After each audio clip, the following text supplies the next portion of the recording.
Hey guys, this is Miss Juicy Review, and decided to come on today pretty much to do an open live chat. Um, because I know some people have been asking like, what's going on? I haven't seen you post as much as you used to. What happened to Freestyle Friday? Um, where's the ladies?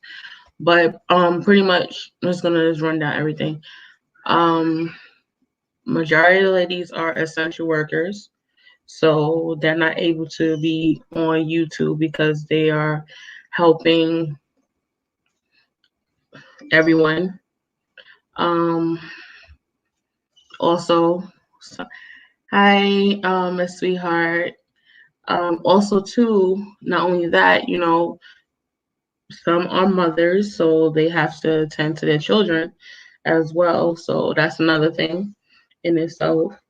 Because as you know, all this was, this is not something that you do all the time overnight or anything of that nature. But wanted to do something different. I want to put in the StreamYard link inside of the chat. So this pretty much is an open chat. I want to see how my YouTube family is doing. If you want to talk or just want to shoot the breeze, click the link and we chat it up, or you can put your comments and your questions in the chat, and we can answer them that way. Supposed to be having.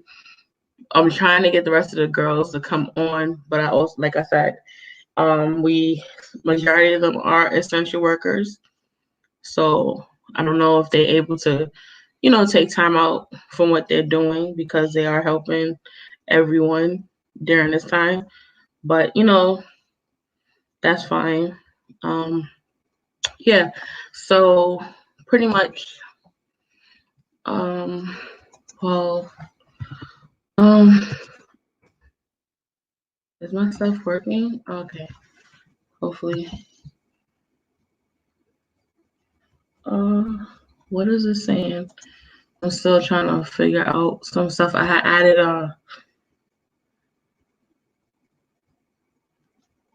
okay, so what is this? Why is this here? I'm sorry, I'm trying to filter and fix something. Oh goodness. Um, okay, just give you a rundown of where I'm at right now. Uh, Being in New York, it's from what I'm seeing, it's okay because I haven't been outside for almost, I think this makes 3 weeks. Hey, Joy.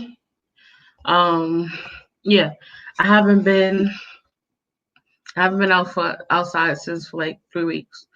I only go out to pretty much do food shopping. That's about it. Let me just put you up there. 1 minute, simply, sweetheart. Well, Brooklyn, New York. Where are you from? Simply, sweetheart. Joy in the building. Yeah, I know y'all could click the link if y'all want to. So, like I said, it's an open chat.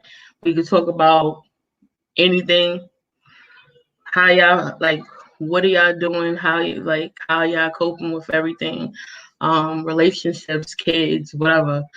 Um, Honestly, I'm doing this live because I need some adult interaction. Because pretty much I have just been, trying to keep my anxiety at bay. Because it been couple like it really has been like a rough few weeks. A few of my friends lost their parents. A few of my friends passed away. Uh, and it's not like you could grieve because you can't even see anybody. So they just have to do a direct burial and stuff like that. Also, I keep saying, goodness. Also, see, I just said it again. Lord. Yeah, but yeah, just wanted to see how everybody's doing, because this is something that everybody's dealing with, and pretty much that's about it.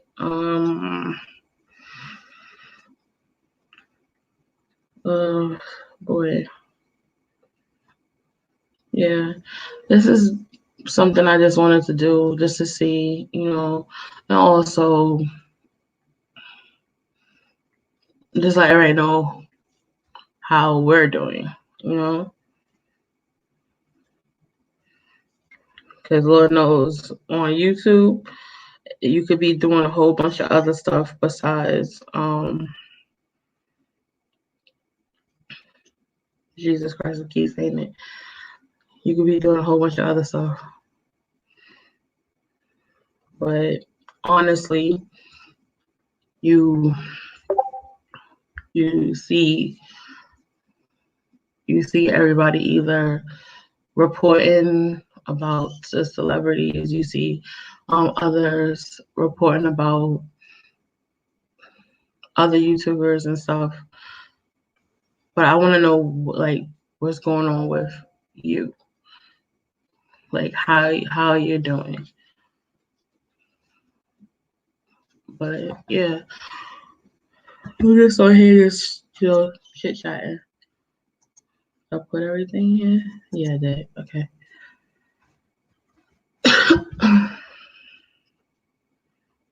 I'm sorry, it's not that much interaction. I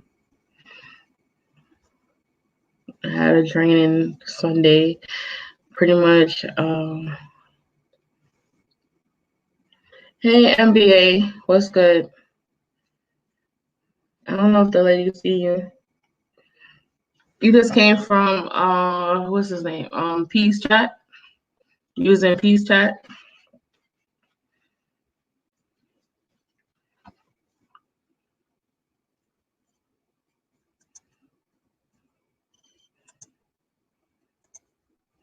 I don't know if they still on.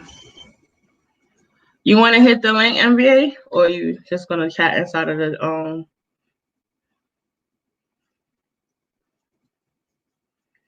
I'm sorry, y'all. I'm so dry right now. my energy is drained. I was up doing washing my hair, and then I put in some like China bumps. Oh, okay, from Gotti. Okay.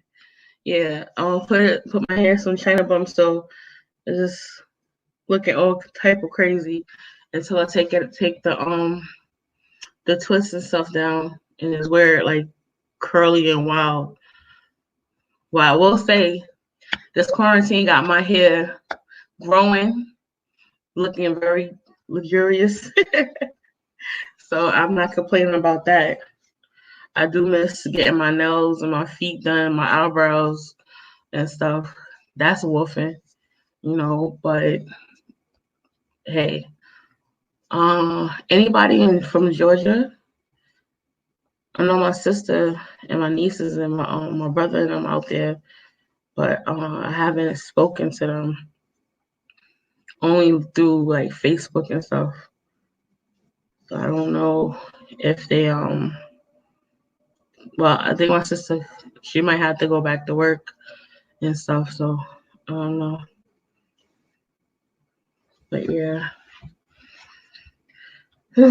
Boy. And also, we're not doing that MBA. We're not doing that. I fucks with P, so like, see, my platform is different.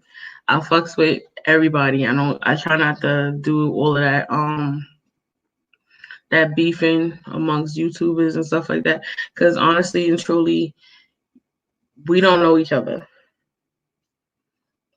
We probably might not even run in the same circle.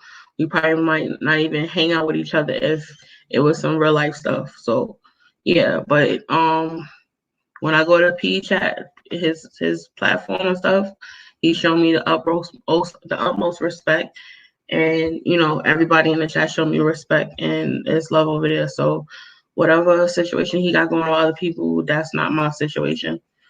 So yeah, but all is welcome here.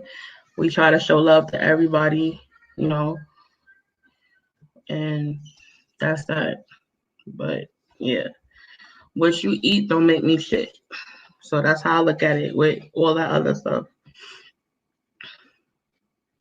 But yeah, it seems like mostly everybody probably sleeping or they watching was it Insecure? They watching Insecure. They probably watching Black as Fuck.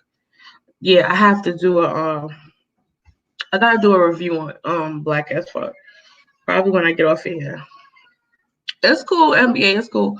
I'll probably have to do I'm gonna definitely have to do a review on Black as Fuck. What else? Black as Fuck, Coffee and Kareem. I did a review on the platform, but it's not on my channel.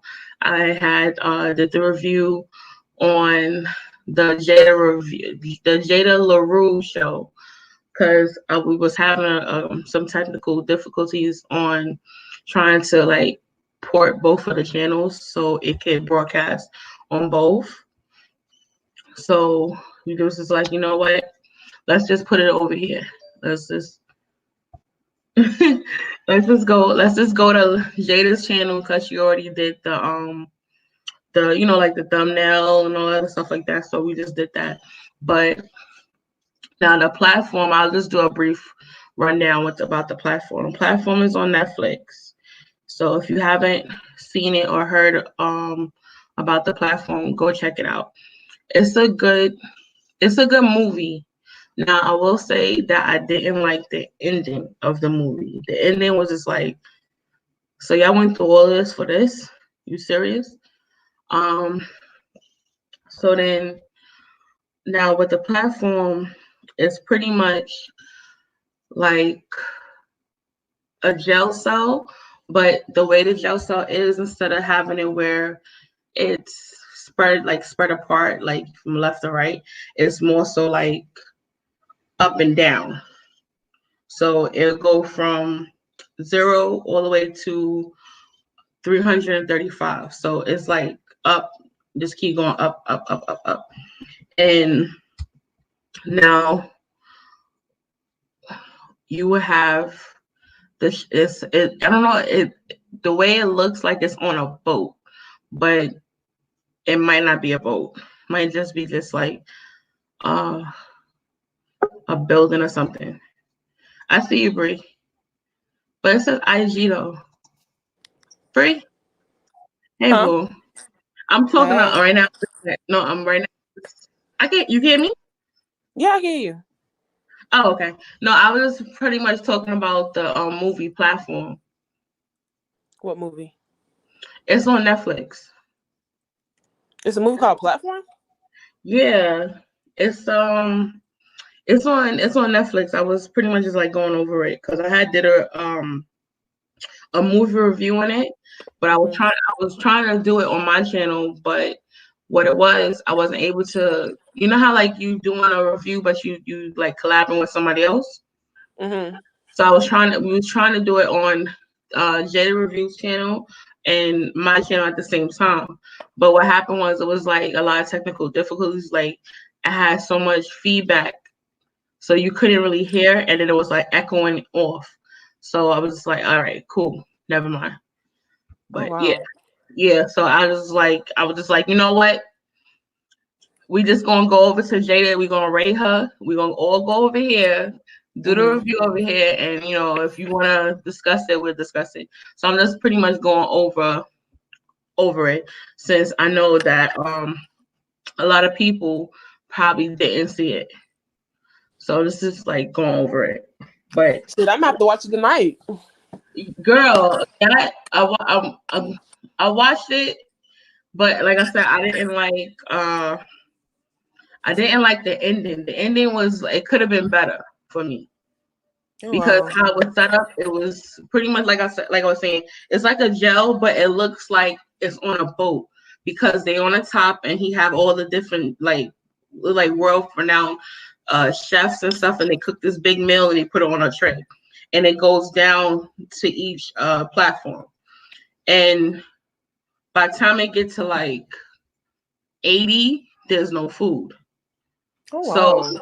then it plays a part in, because there's no food, it's like you gotta survive. You know what I'm saying? So Yeah. and it just shows like the different class of what you have to go through. And you could be on one the platform one day, or you could be on 180 the next day. Because it fluctuates. So it just takes you through like a roller coaster with that. But it's a good movie. It's just that I did not like the ending. You gonna be like, ooh, ooh, the whole time. And also, I guess when we get off of here, we're gonna probably just run over with you. Lord have mercy. Hey, 1 minute, y'all. They go to babies. This is the reason why I can't do my lives half of the time. Because she'll come out here. Taj, hold on 1 minute, y'all. The baby's trying to be part of the show too.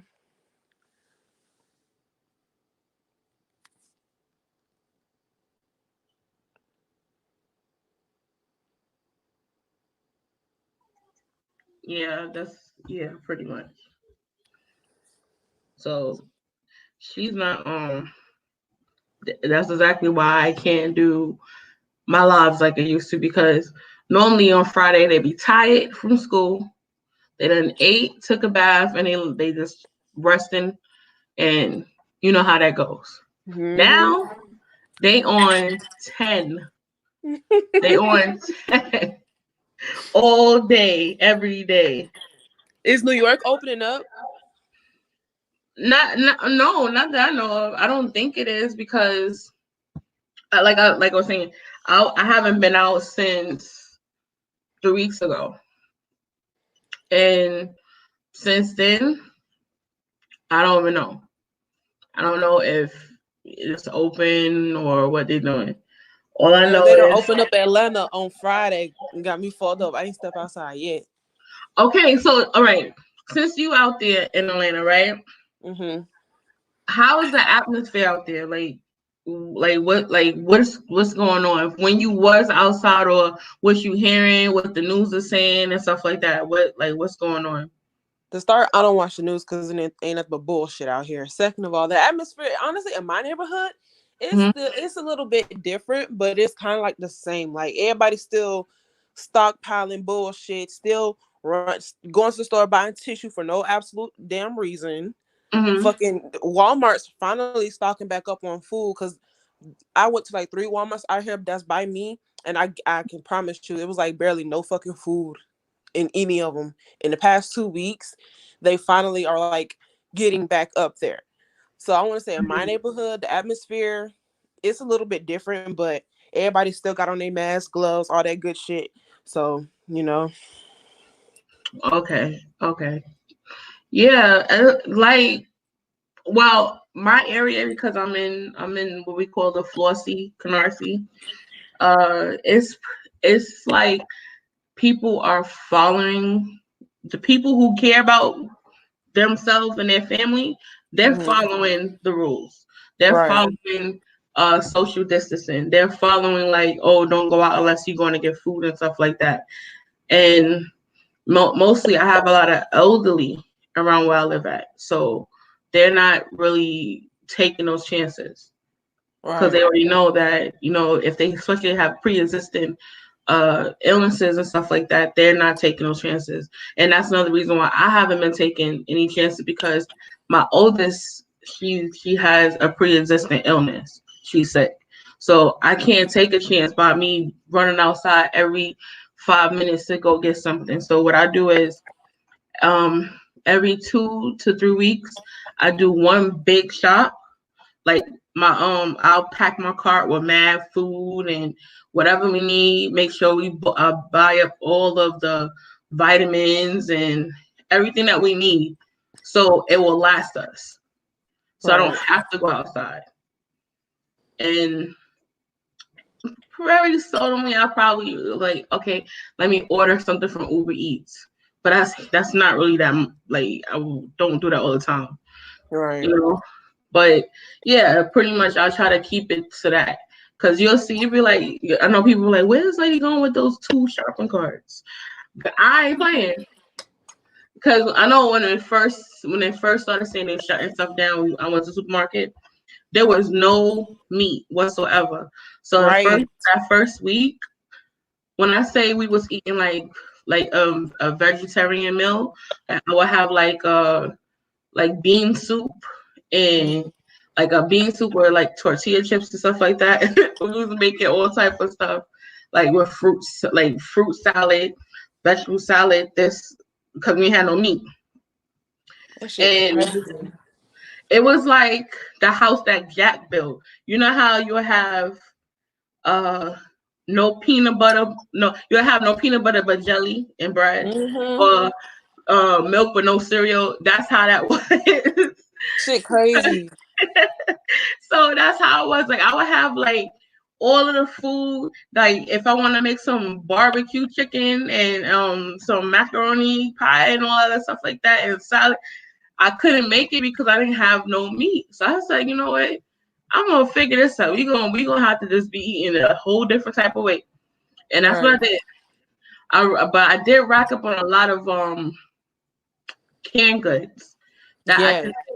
Tuna fish, mackerel, sardines. Because if you have family from the island, you already know what other stuff you could cook. Like which you could cook up without it being like from the frozen meat department. You could cook something else up where you could make a quick meal with something else besides the meat, which is cool. So that's what I pretty much did for like the first couple of weeks. Then because I go to 3 different stores. I go to the ShopRite, I go to Walmart, and the grocery store in my area. And what I do is I'll buy something because I know which stores have certain stuff. Because like ShopRite have all of the they have a bigger variety at ShopRite. They have like the West Indian food and ingredients. They have like Spanish ingredients and food and stuff like that you won't get from other supermarkets. Walmart, it have like bulk buys so you can get enough stuff for the kids and the juices and the waters and like bulk buys. Cause I don't really function with BJ because I'm gonna tell you, BJ from morning all the way to night, it's a line. I tried to do it one day and it turned me off because I had to go. It was when the school shut down and my son's school sent out the memo like all the parents had to come the following day to come get the MacBooks, right? So I said, okay. I woke my son up and I was like, all right, we're gonna go. I'm gonna try to run and go get me some waters because you couldn't find water, you couldn't find toilet paper. By the grace of God, Rite Aid was the only place around where I live at that had water. I mean, that had toilet paper. So when I say I racked up with all the toilet paper, because I was like, okay, because I didn't get the whole thing about why everybody's grabbing up water and toilet paper. Exactly. Because if you know anybody, you could just turn on a pipe water, boil it, and put it into something, and then you have water in the house. Exactly. So I didn't really get it. But I was like, well, I still want to need water, though. Even if, it was weird, but I was like, let me just get a water and keep it. Went to Target. It was a line. It was probably about like 20 deep. And they had us wait. Yeah, it was like 20 deep. And this is like around 6 o'clock in the morning. Hell no. I had to get to my son's school at 8:30. So I said, let me run over here to to the Target before I get on the highway to go to the school. So we out there. I'm driving past. When I say I drove past BJ's, I said, wait a minute. When I like, it was like, okay, damn. I don't know how you would. Okay, you see downtown Atlanta. Mm-hmm. You see how they have the where the airport and stuff is, and then they have the hotels, and Yeah. it's like a long stretch. Uh-huh. Okay, now picture that and picture people spread out 6 feet apart. Sheesh. That's how long of a stretch that people was out there. 6 o'clock in the morning. I don't know if they was out there earlier than that, waiting to get into BJ. Mind you, they're old people. So old people, young people, or whatever, they were all out there. And it's a Oh, so it's gonna line. be out there no way. Yeah, that's why I had to set up the service for my grandmother to get deliveries coming to her house from Walmart. Because when I tell you, I was like, no, sir, because I don't want my grandmother to get sick because we can't see her. And even though she calls me every day, every hour, I'm surprised she. Let me not talk her up because I know her. She'll probably call. I know her. She would, call me and be like, "Get off that thing! You're on the internet." Because to her, she think it's some sex type of thing. I'm like, what? Oh God. Yeah, she like, oh, that's nothing but the devil. You want to be on the stuff? I'm like, what they got to do, huh? What are you talking about? Shit, I ain't gonna cap. I be going to see my family anyway, shit. Because my granddad just passed away on the 1st of this month. So it's like we all just been so close knit together. I don't give a fuck. But I'm scared for that though. I'm scared because what it is, how they portray it is like you get sick and you could be asymptomatic, right? Mm-hmm. You go to somebody else and they can get sick and they can get sick bad. That's not I don't wanna have that type of feeling because that will mess me up. Bad enough I lost a few people and like it had got really bad. Cause a few y'all was hitting me up and stuff like that. Like I ain't hear from you, what's going on? And I was just like, cause you know me, Bree. Yeah. I'm always the one always want to keep the peace, and I'm always the strong one. But when I say I broke. I was so like my anxiety was through the roof. It was for like 2 weeks, and knowing that I have friends who parents and their spouses, their partners, they were passing, and I'm like, damn, this is it's hitting too close to home now. Right. It's hitting too close to home, and it's like, okay, because then I got tired of hearing people saying, well, y'all don't know nobody who passed from this stuff, or do you know, like, it doesn't matter. It shouldn't even matter if you don't know nobody. You know this shit is real. You know that people is in the hospital. Exactly. Then I'm getting emails because of my medical background when I was working in the hospital and stuff. They're calling me to come into work. And I'm like, I didn't even renew my license. Like, y'all sure y'all want me to come back? Right. Y'all want me to come here? Nah, sir. So, and then they calling people. My grandmother, she's a nurse, a retired nurse as well. Mm-hmm. And she was like, hell no, I ain't going to do that. she ain't going to do that. Then and then it was a time where it was 1 week. It was, you just heard ambulance non-stop. You hear ambulance non-stop. And mind you, where I live at, I'm not close the street where I can like you can hear it. It was because it was a ghost silence outside. So now you don't hear nobody outside, but you just hear the ambulance going back and forth, back and forth, back and forth. And then some of my friends who are not the type of people that stay home, they have been staying home, and they've been taking videos of their neighbors passing and people coming to take the bodies out.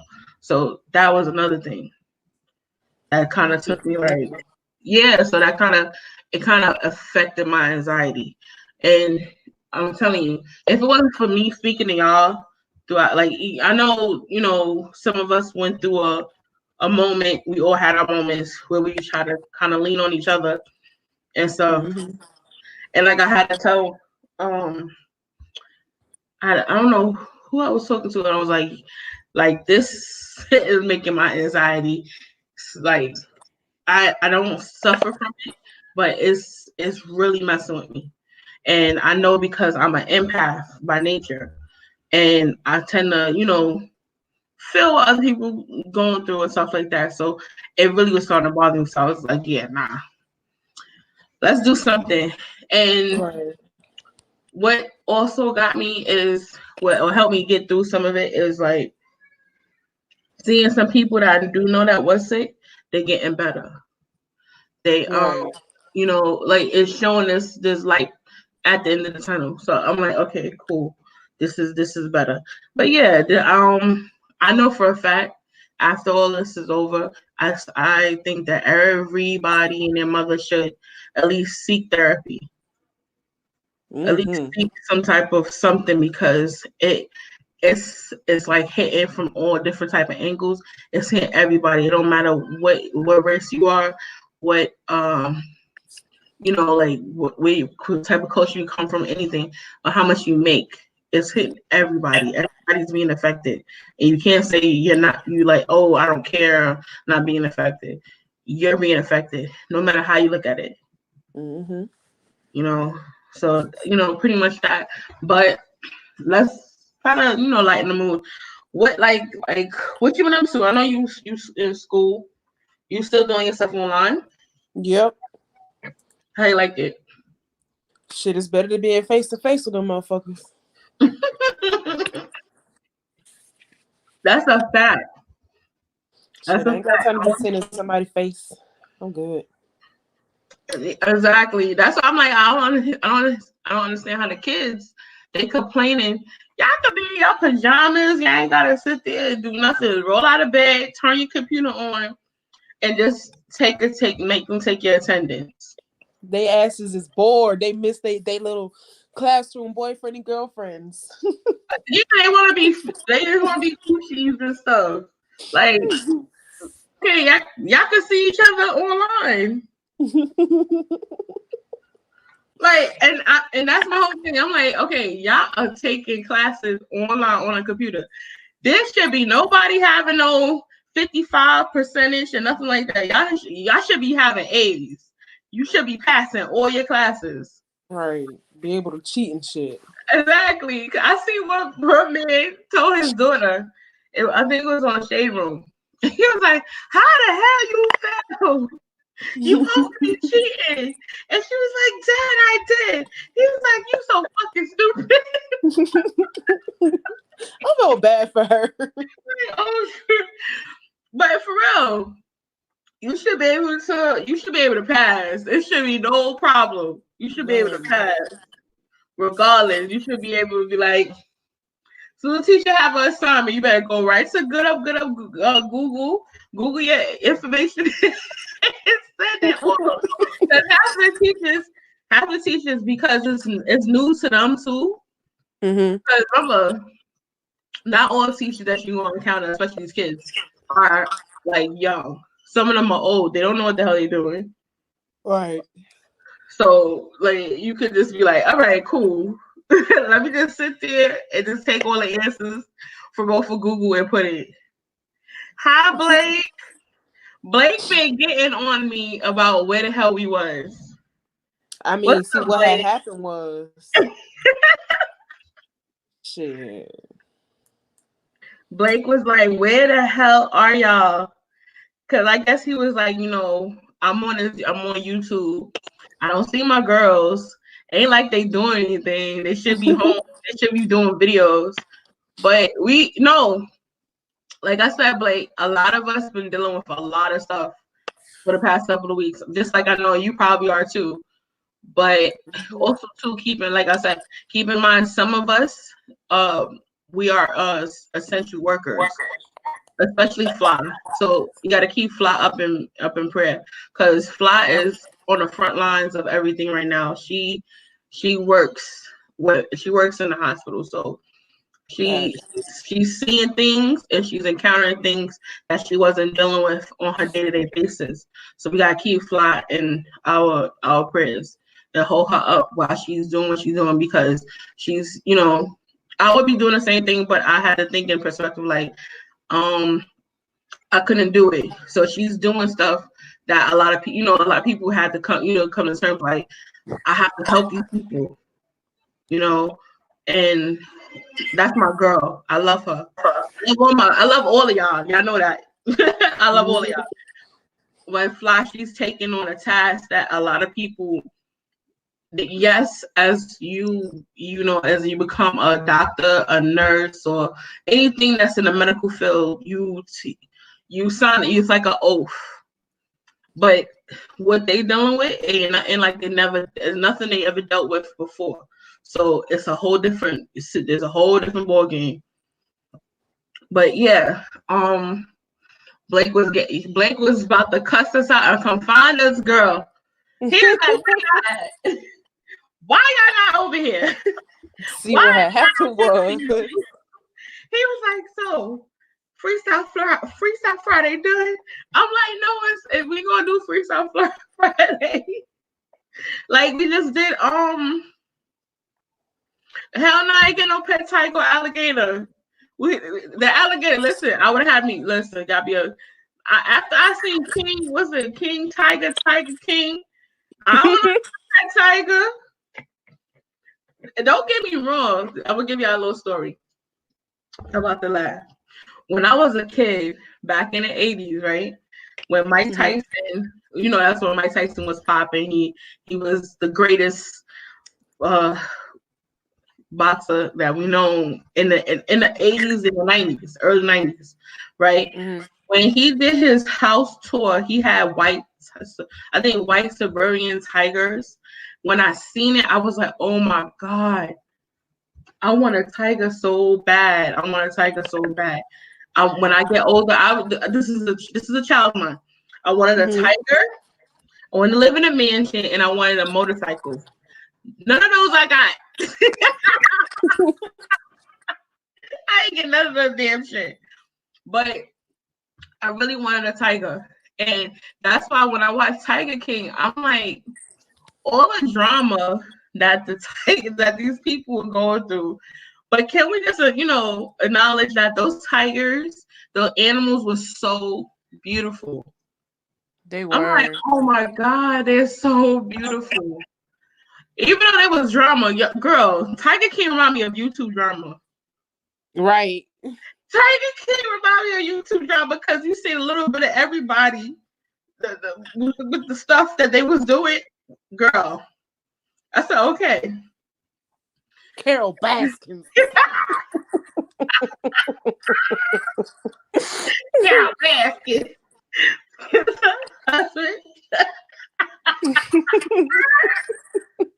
When they came out with that one, I said, no, they didn't.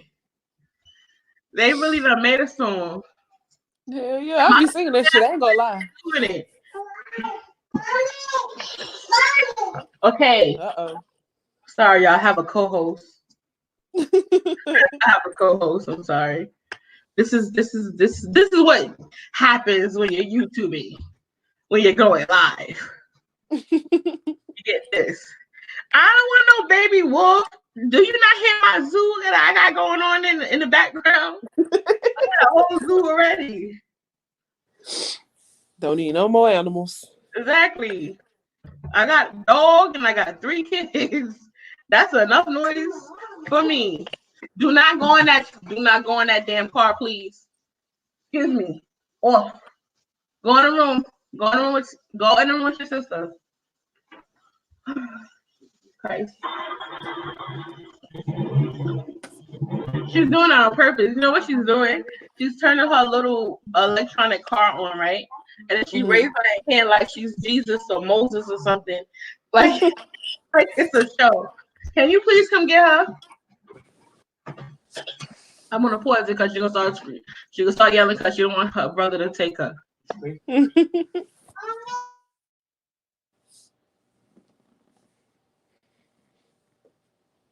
Carol Baskins.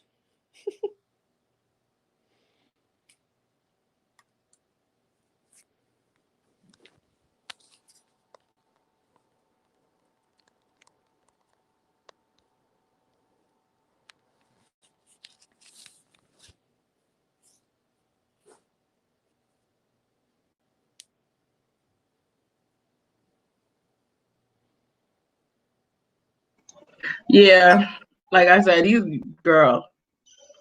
That's another thing. Stay at home with your children. It's a blessing and a curse. Because I think we got cabin fever too, because we all combined together. Listen, I can't walk nowhere without having a shadow. She's everywhere. I thought it was bad when everything was back to like normal and stuff, but everywhere. Yeah, oh my God, I was taking my shower and washing my hair. She was sitting inside the bathroom with me, like, mommy. I'm like, I'm right here. I'm not going nowhere. I'm right here. I'm not going nowhere. Every time she says something, I'm like, I'm gonna get some soap in my eye. That's gonna be the end of things. God, I want to have an incident like one day, because I have a radio in my bathroom, right? I've been there with my dancehall thing and whining and all the other stuff like that. And one day, I think I had too much soap inside of the bathtub under my foot. I did one good like wind your waist, and my ass went in the bathtub, and I was like, oh. When I was hurt. So I'm like, so I'm calling about my daughter, right? I'm like, help me. I got that lady on the commercial. I have fallen. I can't get up. I sound like a life alert victim. I was like, oh my goodness, if I can't get out this bathtub, they gotta call the ambulance, and the ambulance will come. They'll be like, what happened? And I'm butterball naked. So I'm just like, oh damn. Oh damn, because the story, everybody's mother tell you make sure you have a clean brown panties. I ain't had nothing on, so I'm gonna call these people, have them come rescue me and take me to the hospital. My back done messed up. But I'm naked. Here she comes, my daughter, female help. She comes and put a towel over me. She like, I'm like, what? I just got suck it up. So I had to just like have her turn the water off. And I try to just crawl into my room and just try to deal with the pain. But when I say that drop, I scream and try to grab for whatever was in my reach and grab nothing but air. But that was one of the most scariest things. Like you had to like grasp the air for your dear life. Like, help me, please. Right. Help me, please. Help me. I was like, look, and I'm just sitting there like, ooh. That's why I don't know. Like, it's so cute and fun when you're in a relationship and y'all try to do a little freaky stuff in the bathtub, but you have to be realistic that can happen. Right. And you might have to call for assistance. They ain't gonna come and help y'all butt naked asses in the damn tub. Like, those are the things that can happen. Right. Like, someone can get hurt. Be careful. So I learned my lesson. I don't play my music I don't play no reggae music or anything like that because I don't want to take no more risks, and I already got bad knees and bad back. So, right. yeah. So we ain't gonna do that no more. I learned my lesson. Not a So day, I just like, girl, please. I thought I was in a party like, get it. And then I was on the floor on the top like, help me, please, help. They be trying to call a nigga. Not only that, I have the music still loud, and I'm laying in the tub like a wounded animal. So it's just like, yeah, no, I ain't doing that no more. What Blake said. So with being quarantined, was that you love being around no more, ready for stuff back up so you get rid of them for a few hours. No, listen, don't get me wrong. Everybody love their family. Everybody, their counterparts, the kids, whatever, however it may be. But you got to keep in mind, everybody, we're not meant to just be in the house for days on end with each other. That's why, kids go to school. That's why they have activities after school. That's why people work. So everybody inside of one closed space. Yeah, it's a little bit rough because not only me having to deal with the baby, that's what she's going to do regardless, because also too, she's breastfed. So breastfed babies tend to be more clingy onto the mother. But now my oldest two is like a cat and dog, because they are arguing all day. So between me helping doing their classwork, which I think is kind of cool, I'm enjoying myself. I don't know about my kids, but I'm enjoying myself with the classwork, even though it's like I'm back to school again. But I'm enjoying myself because I'm talking to the teachers, and the teachers and stuff, they pretty much feel like how I feel. So, I'm, talking to the teachers and give my input, because one teacher, he's my daughter's hip hop teacher, and they was doing Wu-Tang Clan. So I was like, what? I would ace this. This is easy. My daughter was looking like, Mom, I'm studying. Can you go somewhere? I'm trying to tell her you can pass. All you gotta do is watch Hulu. They had the Wu-Tang Clan story on there. Right. Or you could Google it. Or not, you could go to IG. Every last one of them have an IG page. It's not that hard. But, she's like, I'm studying and the teacher's helping me. I was like, okay. I'm going to tell you about the Chambers, Cream. Right. Like, who don't know those songs? I can tell you the meaning. She was like, I got it. I have it. I don't need no help. Thank you. But I speak to a teacher. Her teachers, I think my daughter's teachers are around my age. My son, he has older teachers. They're they're a little older. Some of his teachers are young, but majority of them are older teachers. They're cool. They have this thing where they have a town meeting where everybody speaks to the parents and the teachers on Friday, but majority of the time, because I'm I try to be hands-on, I speak to teachers throughout the week. We'll be texting each other, or I'll call and just to see the progress and stuff like that. Because like I said, this remote learning, everybody is not that equipped with, because I didn't know what the hell I was doing. We got the Google Classroom. Mm-hmm. Girl, I was sitting at the screen thinking that the work supposed to be come to us. Yeah, I was sitting there with myself okay. What? Wait a minute. Blake is. Ooh. Blake, who, where? You see what he wrote? I mean, shit. So, like, I don't know. Juicy already got the babies. Exactly. And now they coming out of this shop. This shop closed.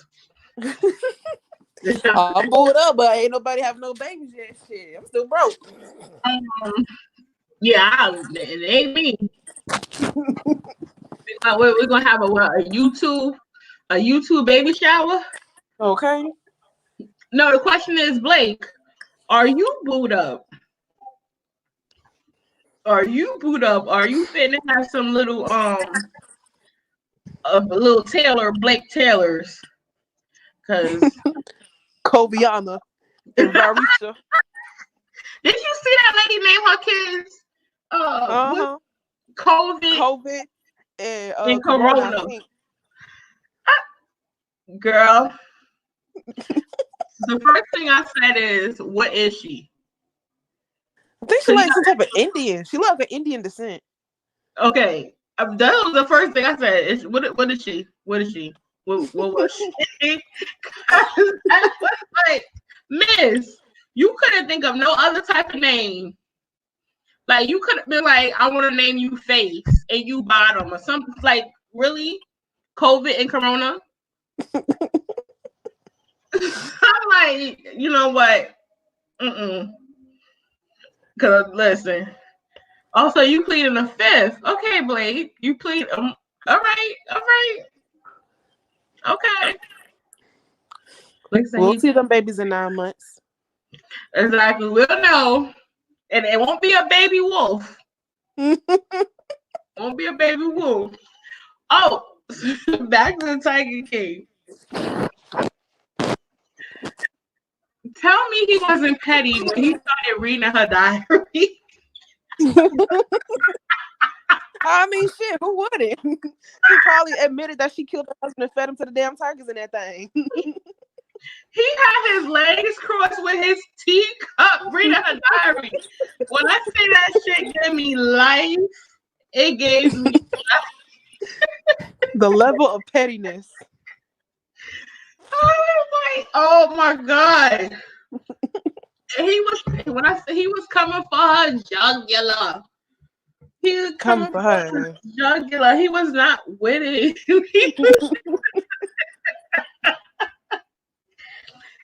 Now, don't get me wrong. Those people was dysfunctional as fuck. They needed to seek dental assistance ASAP. They needed to be on somebody's couch to let out whatever problems they had. But man, that guy was too funny. He was like a different type of petty. That's the type of petty I need to be on because he had me cracking up when he was like, "How you get a diary? Who gave it to you? Who gave you this diary?" The level of pettiness I love. Exactly. That's the type of petty that you try to aspire to be. Like, all right, bitch, right. I got you. Like, where's your husband, bitch? Didn't you feed him to the tigers? Carol Baskin did it, and the way he said her name, it just he was like Carol Baskins.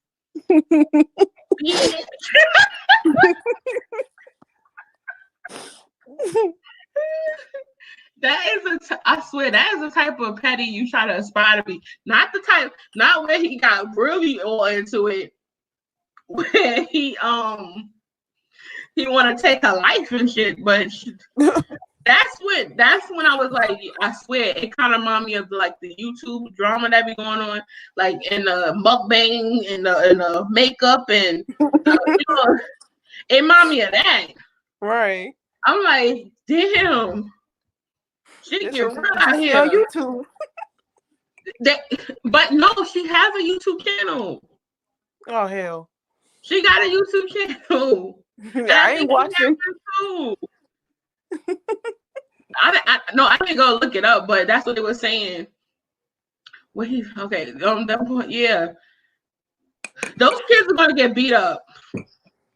I'm sorry to say, that mother didn't change the name. By the time this is over, them kids gonna get beat up. They gonna get beat up. Be like, why your mama named you Corona? And why Corona and Carvey? They gonna get beat up. They gonna get beat up. They gonna get teased in school, all type of stuff. It's just not gonna be right. You need to change your name back to.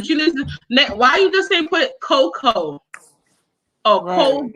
Corey or something? You did not have to go and name those babies Corona and COVID. COVID is an ugly ass name anyway. The fuck? Kids gonna be like, oh, you brought that stinky virus. Mm-hmm.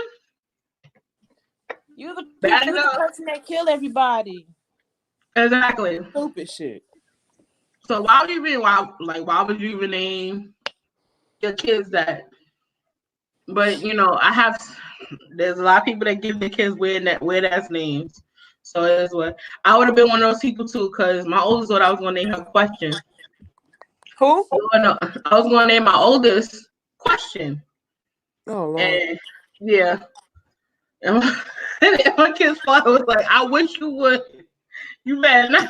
I'm like, well, hey. It was different. I was on my whole Erykah Badu, worldly, woke type of level. Like, I wanted to do something different. And my children's father was like, hell no. Hell no. She gonna get teased. So I was just like, all right, never mind. I'll try again next time. But yeah, them kids gonna get teased. Carol Baskin. Oh my Lord. That, oh my goodness. That damn series is crazy. Mm-hmm. I think there's supposed to be more episodes. Did you see the rest of the episodes? They got a new season? I seen the whole season. Okay. Wait, did you get to see Don't Fuck with Cats? No, I don't think I haven't heard that. It's another documentary on Netflix. Great. Mm-hmm. When I tell you, it took me and my daughter on an emotional roller coaster, because anybody know me besides this YouTube shit. Anybody know that wait, I'm sorry. You said my name like a name of Carol Baskins, Coca-Cola. Blake, stop playing. But yeah, anybody knows me. Like I said, I was a little kid. I had these big dreams. I wanted to have a tiger, white Siberian tiger, a motorcycle, and a mansion. I might be working on a mansion, because if things work right with how everything is going in my life, I have that. Who knows? Now, I wanted to be a veterinarian. So I love animals. Mm-hmm. I love all type of animals. But this, look what Blake played too much. That documentary had me and my daughter in here watching it, right? Mm-hmm. It was a roller coaster of clusterfuck. It's okay. It's a real person. The guy that they did the documentary on is a real person, because we did do our research and looked it up. That's what we tend to do. We tend to look up every time we watch a documentary. We tend to do our own research to get more information, especially if it's good. And the guy, he was doing stuff to cats, and the people, and he was on YouTube too. Because I don't know if you remember, before YouTube started monetizing people, anybody could put a whole bunch of fuck shit on YouTube. Mm-hmm. And it was a whole bunch of stuff, like you seen beheadings and what else? The twerk. Remember the twerk team and dance videos, and it was a whole bunch of shit. It was conspiracies and all that stuff. It was those days. That was early in my school years. I remember those days. I was in my 20s at the time, or my teens, my later teens, when YouTube really came full force. It was like it got crazy. It was like the wild west of YouTube around that time. And this guy was on there around that time, I guess. And he had videos of, hold on. Oh, damn. What happened, Bree? Bree, you can hear me? You hear me? Uh-oh. Something happened. Bree, what the hell? Oh shit, what happened? I don't know. Something happened. You can hear me though? I don't know. Yeah, so pretty much what it was, he killed the cats. And there was some people that happened to see the video of what he was doing to the cats. And these people wound up starting like a Facebook group to find out who this person was. And when the people were like on a wild goose chase to find out who this guy was, try to get the police involved and stuff like that. They were going after this guy. They wanted to find who this guy was. And it started little with the cats, then it got worse. It got really crazy. And these people were not playing with him. They were coming after him. You hear me now? Yeah, I'm in. Can you hear me? Yeah, I hear you. Okay, there we go. Shit. What you pressing? Girl, I don't even know.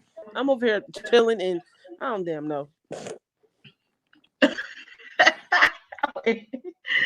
Brie with MIA. I knew she was trying to have a quarantine. Did me? I wish I had some quarantine money for a damn baby. Yeah, no, I was just pretty much like giving a rundown about the don't fuck with cats. And it got good because me at first, me and my daughter, we a bunch of crybabies. We were sitting there crying because he killed the cats, the little baby cats. And I'm like, what did the cats do? The cats didn't do anything. And we in here all boo-hooing. And it was like this whole documentary, it got crazy. Uh-huh. But thank God they got his ass. But it's something to watch. It's really good. What else I'm watching? Oh, I'm watching a lot of the reruns of Nip Tuck. Cause I watched it up to a certain season and didn't never finish it. All I can say is they are dysfunctional as fuck. But yeah, because I used to watch Nip Tuck, but I wasn't like really into it. Mm-hmm. Like I watched it like here and there, like okay, I catch it, whatever. But I actually sat and watched it. It's dysfunctional. It's like a novella, a novella of plastic surgery. Hell no. Hey girl. Hey Jada. What else I've been watching? What else? Oh, what movies have you watched lately? Shit. I've been watching some motherfucking all the Honey remakes. Honey. I love the one with the Honey remix. I love the one with Tiana Taylor. Oh. With Elba, Elba girl. Jessica Alba. Oh, okay. I'll text it to you. Hey girl. Okay. Hey you guys. Oh. Hey. What movies have you watched lately? You talking about me? I just watched the motherfucking all the Honey remakes. Jada, your feedback. Is that better? Can you hear us now? Is that better, y'all? Yeah. Yeah, we can hear you. Okay, great. Okay. Yeah. Yeah, you got feedback again. I think you got us open on something. No, I got y'all turned off. I was at first, but I got y'all turned off now. Oh, I can hear like feedback though. Let me check. It shouldn't be anything on. Give me a second. Mm-hmm. Sorry, you guys. Give me a second. Take your time. Okay, I'm gonna close out all my windows except for this one. Yeah. Okay, it was do like feedback. you guys hear anything now? You hear anything? Huh? You can hear us? Yeah. Yeah, I can hear you. Matter of fact, turn your volume down. Let me see. Okay, hold on. I'll mute it. Can you hear us? Yes, I am muted. I muted myself and I can hear y'all. Okay, no, I was saying just turn your volume down some, I guess. Maybe that might work. Hold on. Is this better? Yeah. Yeah, okay. Yeah. Okay. No, we just on here just chatting. Oh, well, no problem, girl. I would have been over here sooner, but somehow I got pulled into Tasha K's live because they were like, it's about to be lit. Look at the title. So I jumped on over there like, oh my God, what's about to go on? And I'm mod over there. So that part happened. Then I had ladies about something that's going on this week. And yeah, so I kind of got stuck in my different situations. But I'm here now, and thank you for inviting me. I appreciate it. I was like, I don't want to be too late going into this, so let me hurry up. No, you're good, girl, please. Before you and Bree came on, I was just like just going over some stuff and just like, okay. Because my energy was low. I had like my morning was just like, oh, it's Sunday. My energy was low. So yeah, I came on and I felt a little energized from talking to my girls. So it don't matter. Oh, that's cool. Shoot, if you wanted some energy, you should have just ran all over the Tasha K channel, not to plug it. 'Cause I don't even know if you're, that into her, but you would have got your life if you had saw that video, girl. Make sure you check that out later. Cause Lord, what did Tasha do? What did she do? Man, Tasha Cat snot out of Nika at night, and I was like, no, not the fish thing again. And then I was just like, oh well, bloop. Tasha was throwing all sorts of shade, all sorts of reads. I was like, oh my goodness. I was like, I did not think this was going to go down like this. But it did. And if Where's you your had mom been in from? there, you Instagram? most likely would have got your life. Like, wow. What'd Did you she say, just? Bree? You say who? No, Bree said something. What you said, Bree? What she was live I on didn't hear you. What did Instagram? you say? No, this is live on YouTube on her Wino Gang podcast. Oh, she Oh, must have took that shit down with the quickness, 'cause I don't even see it. Are you on Wino Gang podcast or Wine with Tasha K? Yeah.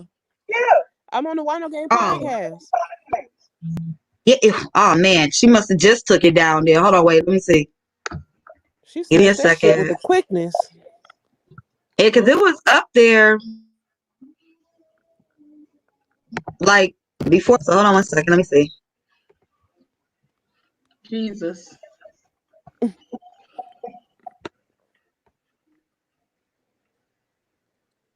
Oh, okay. So man, I wonder. Give me one second. It's not. She didn't take it down. Hold on. What is it called? I remember the words forehead. I know it's not down because my daughter is listening to it right now. Don't ask me why. But she pulling up the words bye.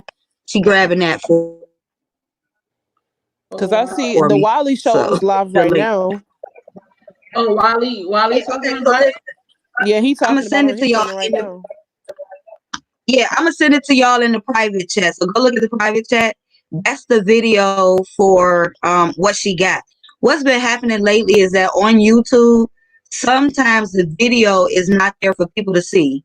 So you have to wait. Mm. Like some people told me they waited all the way to the next day to see certain lives. I don't know what's going on with YouTube. But I just sent Yeah, y'all they monitoring stuff. the link to the video in the Yeah, private like chat. that's what we gonna have to do. We gonna have to watch. We gonna have to watch Tasha thing later. But see, Yeah. I don't have no dog in this fight because like. Oh, okay.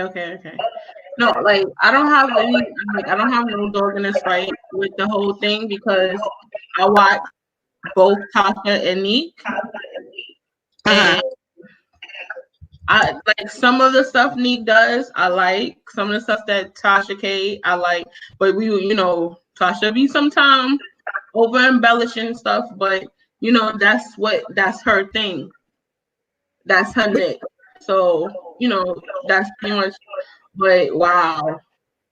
Yeah, you know what? For me, even from the beginning, I had no dog in this fight, right? Because it wasn't my battle. This is their own thing. But I'm gonna tell you what did it for me. Because I had always been saying like, no, I like both Neek and Tasha, and even Millie. Millie, I like all these people.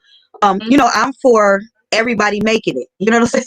Everybody back. I want everybody to make it. So I'm like, especially when it comes to sisterhood, I want women to, stick it out and be together about things. But Yeah. then I realized that Neek kept doing certain different things that I thought was a bit off. And so when this whole fish thing went down, I was even in the midst of trying to tell people like, no, listen, y'all, listen, Neek.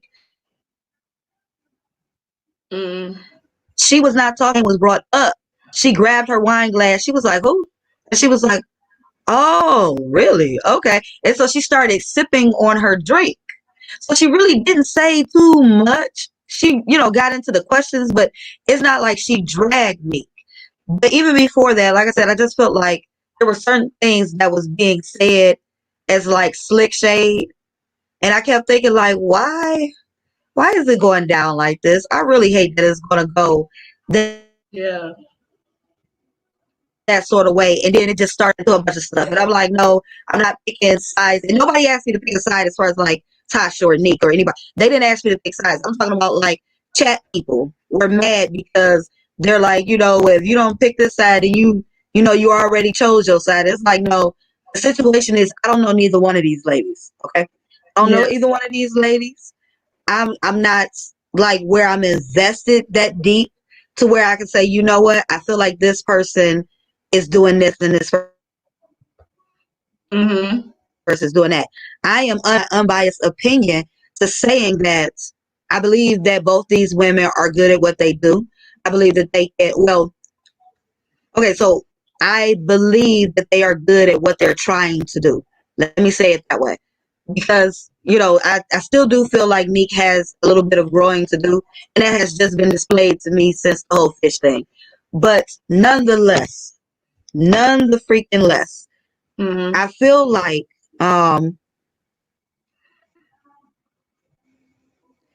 this went down a road could have been more positive. And I don't want them to go at it, even though I'm laughing at it all. Okay, because it's funny. I won't lie about that. Mm-hmm. There are a lot of things that is funny because the jokes are funny. So if I look at it from a comedian standpoint and an audience, it's funny. But do I want to be in the midst of like the fish conversation, the bitch, or excuse me, the B, the F? Yeah. No conversation. Do I want all of these women to come to maybe like a YouTube women's summit so they can all, talk it out, get to know each other, see where each other stand? Because I really don't think that any of these women um are at a bad stand, if you know what I mean. Allow me not to talk too long, but at the end of the day, I just feel like they can all do better. Constantly talking about who is or who don't have all the receipts or who doesn't know all the facts.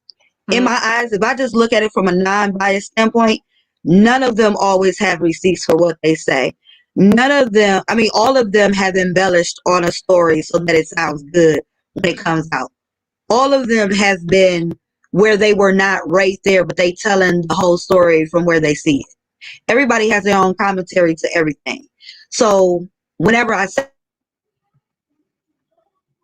that, people be like, oh, XYZ. I'm like, yeah, but so did such and such and such and such. They are Mhm. all doing the same thing, even though they do it in their own way. So how is it that y'all can drag different women? You know what I'm saying? Okay, so you can drag Millie for the same thing that Neek does because you like Neek. But you can drag Tasha for the same thing that Neek does that Tasha do. You know what I'm saying? And then they like, yeah, well, Neek does it, you know, in this sort of way, like a Southern Belle way, or Millie does it in a raw way, a standpoint of being a celebrity, so she should know better. And it's like, no, listen, everybody is doing the same thing. You can't decipher it. Everybody's doing the same thing. And if we're gonna go based on who's telling the truth or not on their different, you know, commentaries or their different news, none of us was there. So nobody is telling the truth but the people who was there that recorded it all for us to be able to see what really went down. And because we don't always have a recording, guess what? We don't know what went down. Yeah, but We do not know. Nobody knows, girls. I'm for sure that he did something. You know what I'm saying? I'm for sure that he had a leader. yeah, That was well, enough for me. You get me? yeah, but see now, okay, I have 2 points. Like when I noticed when you are doing gossip news, I'm gonna mute you because it's feedback from your side. I'm just gonna mute you, but you I can was hear me. doing it again. Okay, Yeah, I got you. okay, yeah. When you are doing celebrity gossip, from what what I take from each person is you're pretty much doing commentary in your own words. Some people, like, it's okay not to agree. It's okay to disagree, you know. Um what it is, I guess that when they start doing the commentary from their own words, people take their words like gospel, and it's pretty much their opinion. It's not, oh, this person, the person who they talking about said, or anything like that. It's the person who's delivering the information, their opinion. And you know, take that and they run with it. I And agree with that part. that's pretty much what I get from it. Because I watch all three of them. Not only just them, I watch everybody. Justin J, for instance, when he do his commentary, he's giving it from his opinion. Everybody give their commentary from their opinion or their thoughts and stuff like that. Because you could watch, it could be 5 different people have the same news, and it will be like it will be different opinions, and I've noticed that. it will be different things that's being said because it's their opinion. That's the reason why everyone have their own channel, they have their own platform, because they're giving their views and their understanding of what's going on. Some might not be, it's in, like, people all this is that whole thing is, oh, I want to bring receipts, okay, but let's keep in mind, when the news do it, they don't always have receipts. The news don't True. always have receipts. They just going to buy what was seen or heard. But sometimes when you see and hear something, it can be embellished. So that's the thing. And 9 out of 10, everybody who have a platform is not a journalist. Like, anybody could have a YouTube channel. Anybody could go and go on the internet and get and pull information from places and then report on it. That's the whole point of, being expressive and, pretty much giving your input and your opinion. So that's my take on it, and all of the people who I follow, they give great and detailed opinions, and I could respect that,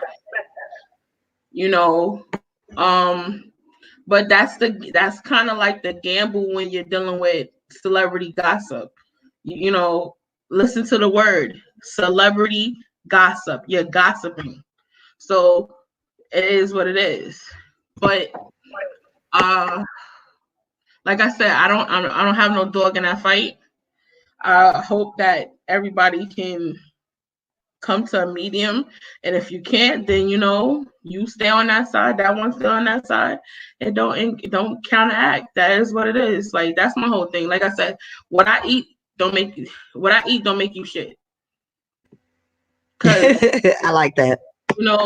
That's pretty much what it is. Like I said, I like anybody know I've been saying this for the longest. I watch everybody. I support everybody. And that's pretty much what it is. Like, I can't sit there and say, oh, this person is speaking the gospel, and this person is so real, and this person is telling it like it is. I can't say that because I don't know. I don't know where you get your resources from. And who knows? Your resources probably are not accurate resource. So it is what it is. You either gonna take that person's word and run with it, or you're not. Or do like I said about me and my daughter when we watch documentaries.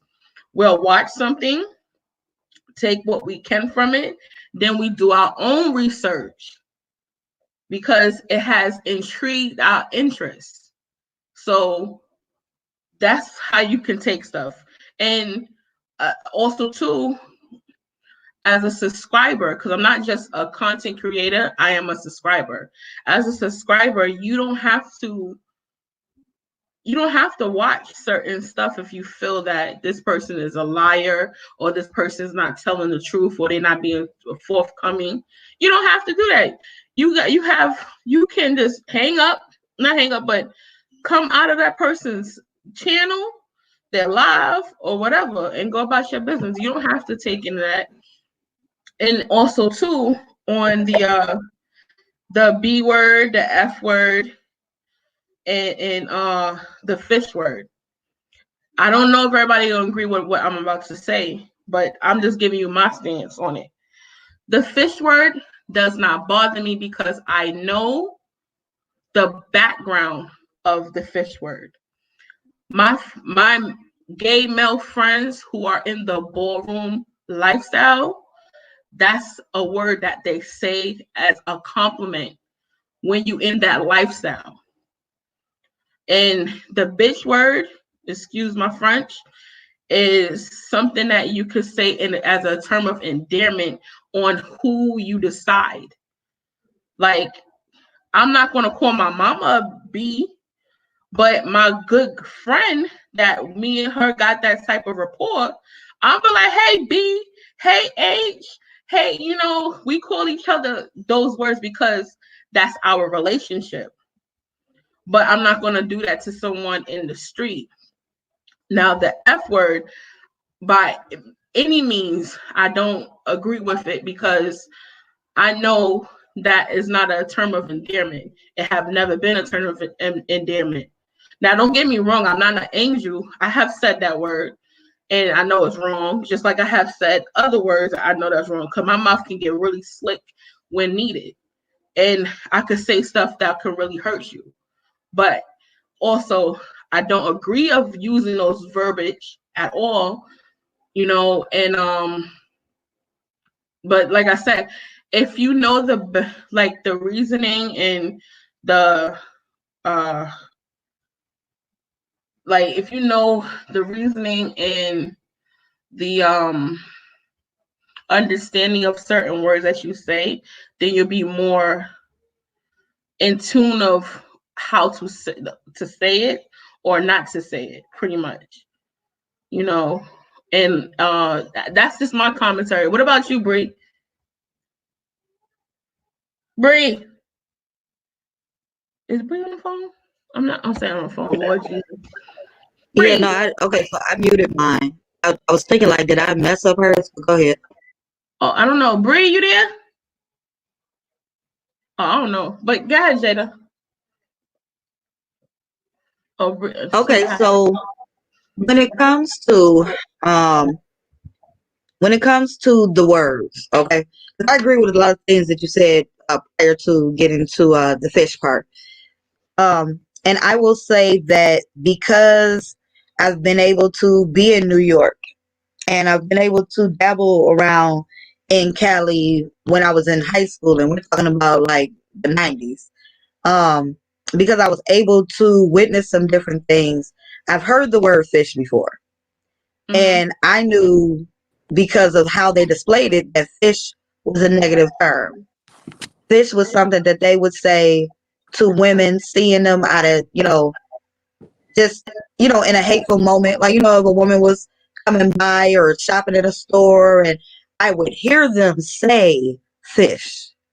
I would hear them address them as, some sort of fish if they didn't like something that they were doing, or, it was like, instead of calling them B, they called them a fish.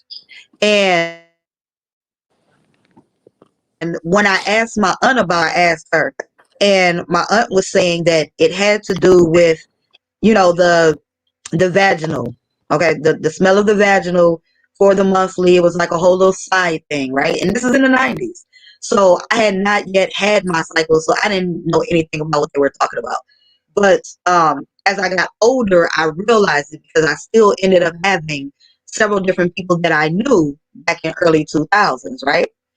So as time progressed, I realized that fish took on a different meaning.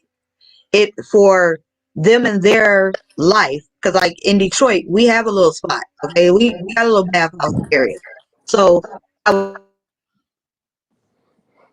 was hearing people say certain different. I don't understand. Why are y'all calling each other a fish?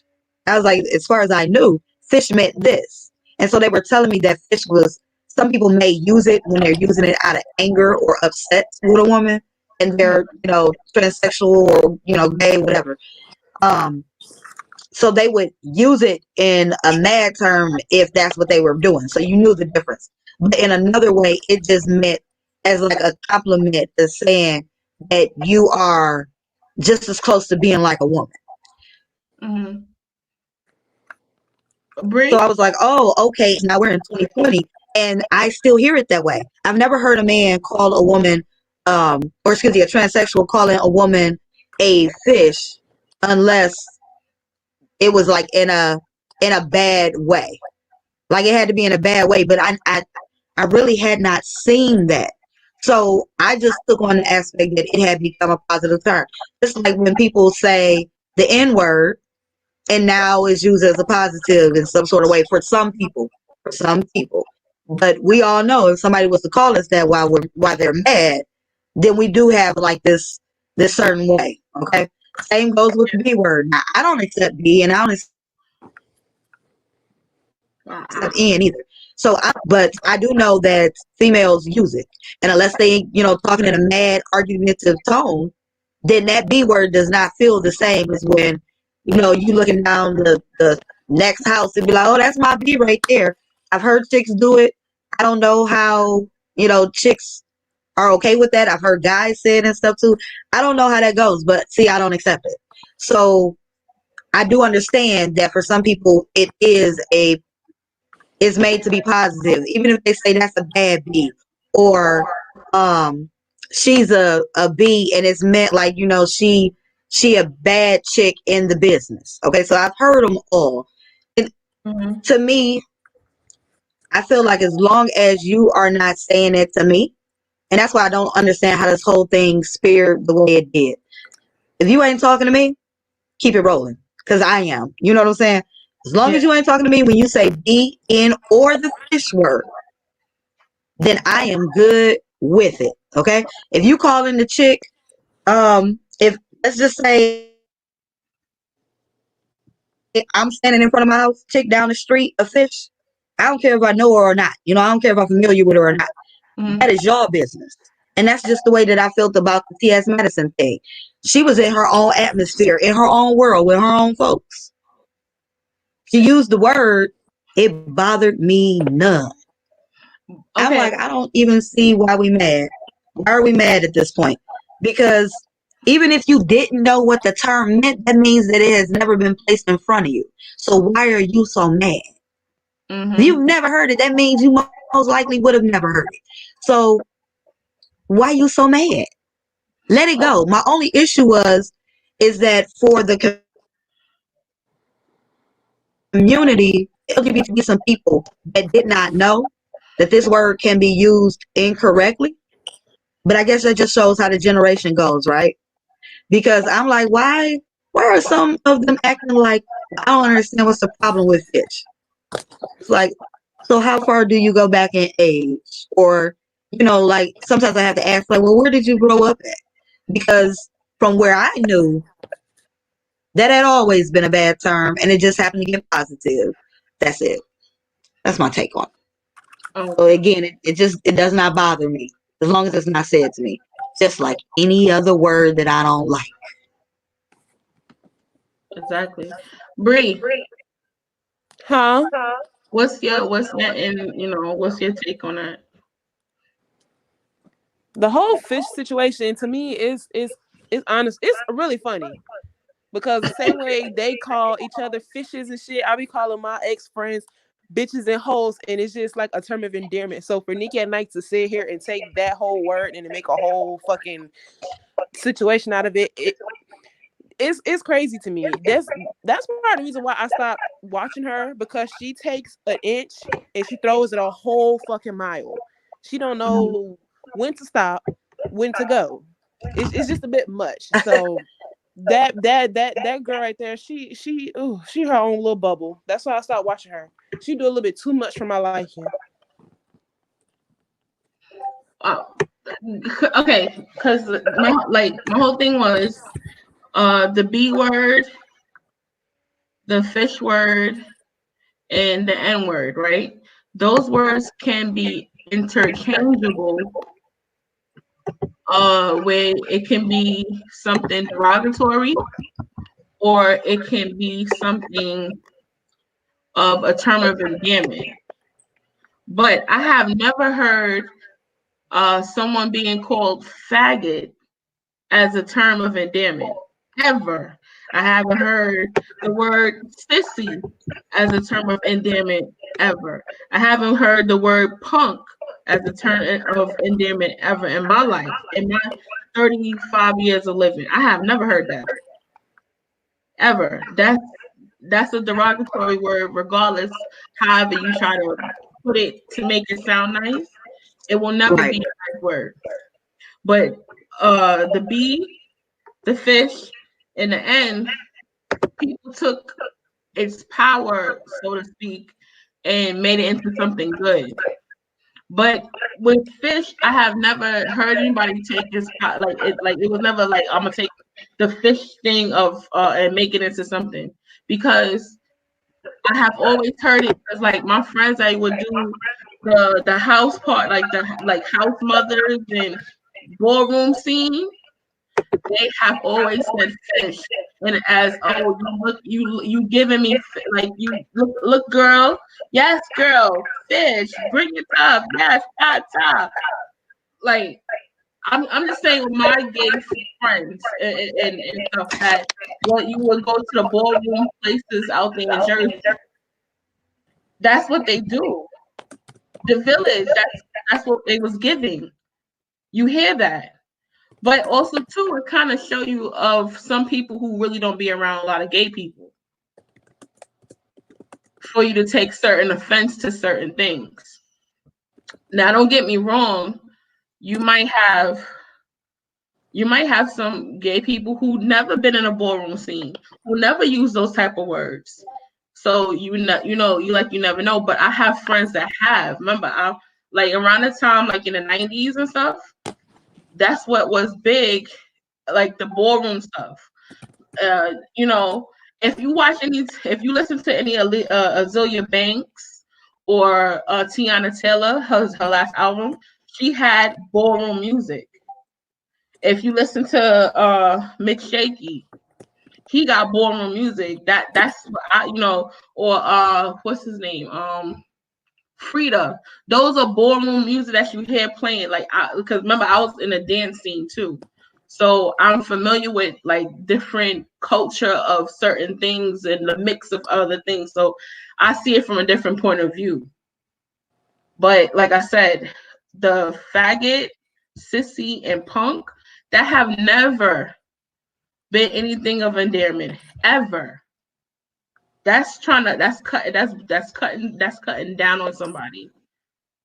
You I'm know. gonna tell you. Oh, No, I'm just saying like that's just what's cut. That's just something you're not supposed to say. You know. And you know what? I would agree with that, Miss Juicy. I'm gonna agree that those are not words that I would think would be. But I'm gonna tell you something that somebody said on. I think I heard it on Wiley's show back when the fish discussion was being said, and it was from another YouTuber. He was saying that he has used he has used the F word, the FAG word. He has used it when he's in discussion with his friends, and it's no big deal. And I was like very surprised to hear that. I thought my camera would come on. I was very surprised to hear that because I was like, I had always heard that was a bad term. And he went on to continue to talk about it.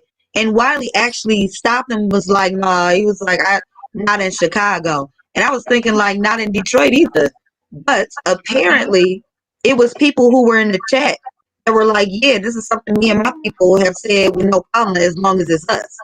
So I guess it's kind of like, you never know what different places or areas just may take it. I don't know how they could use that in a positive manner. But then again, I never thought that the B word would be used in a positive manner. And I get what you mean, like, terms of endearment, but it has never made me feel empowered. It has never made me feel like somebody loved me because, they were like, that's my B right there. I've never felt it. But again, I guess it could all come from what you've been around. Like you said that like you've had a couple of gay friends, so maybe that's where it stems from. But I have actually had gay friends since middle school, and amongst my LGBT friends, because I did have a couple of transsexuals throughout my high school years, or that started from my high school years and then on up to now.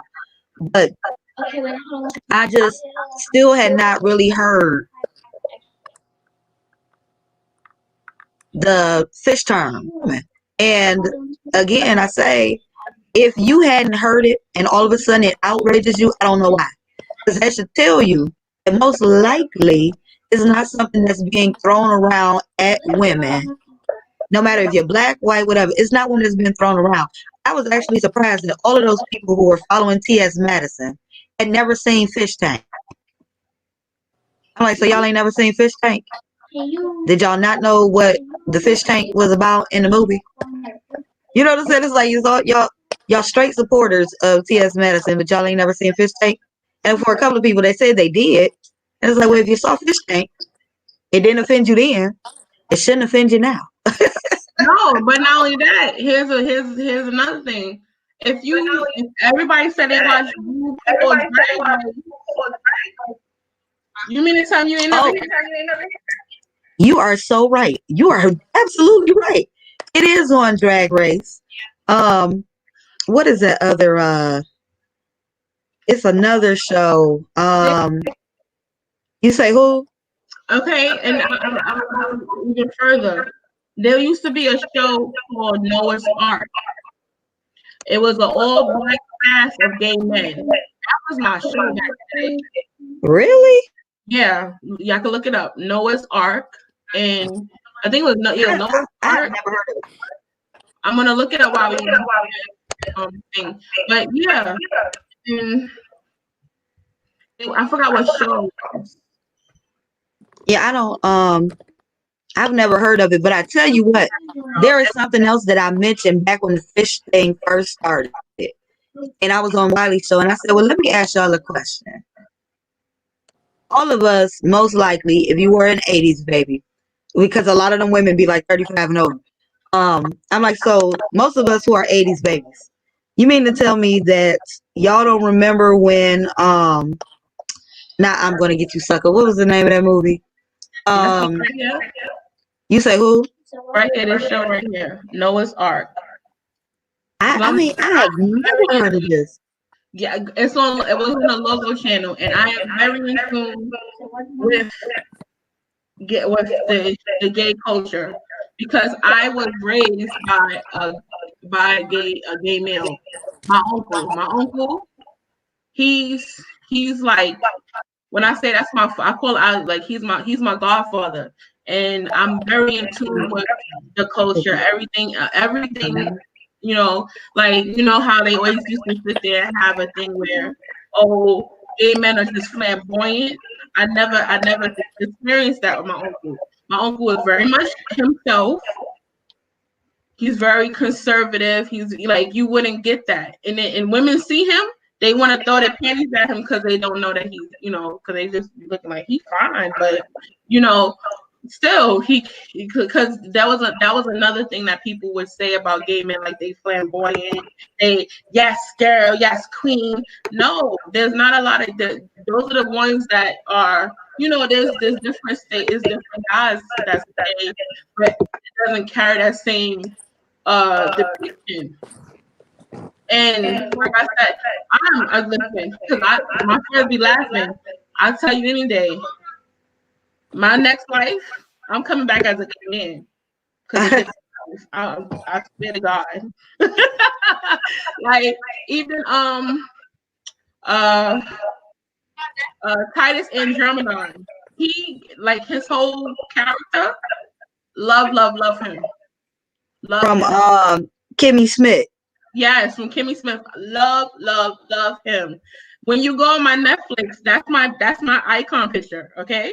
So, really? It really is, because that's what I'm saying. Like, I wasn't one of those kids that was closed off to a lot of things, because like I said, I was raised. My uncle helped raise me, so I seen different things, and he never threw out him being gay. He never did that.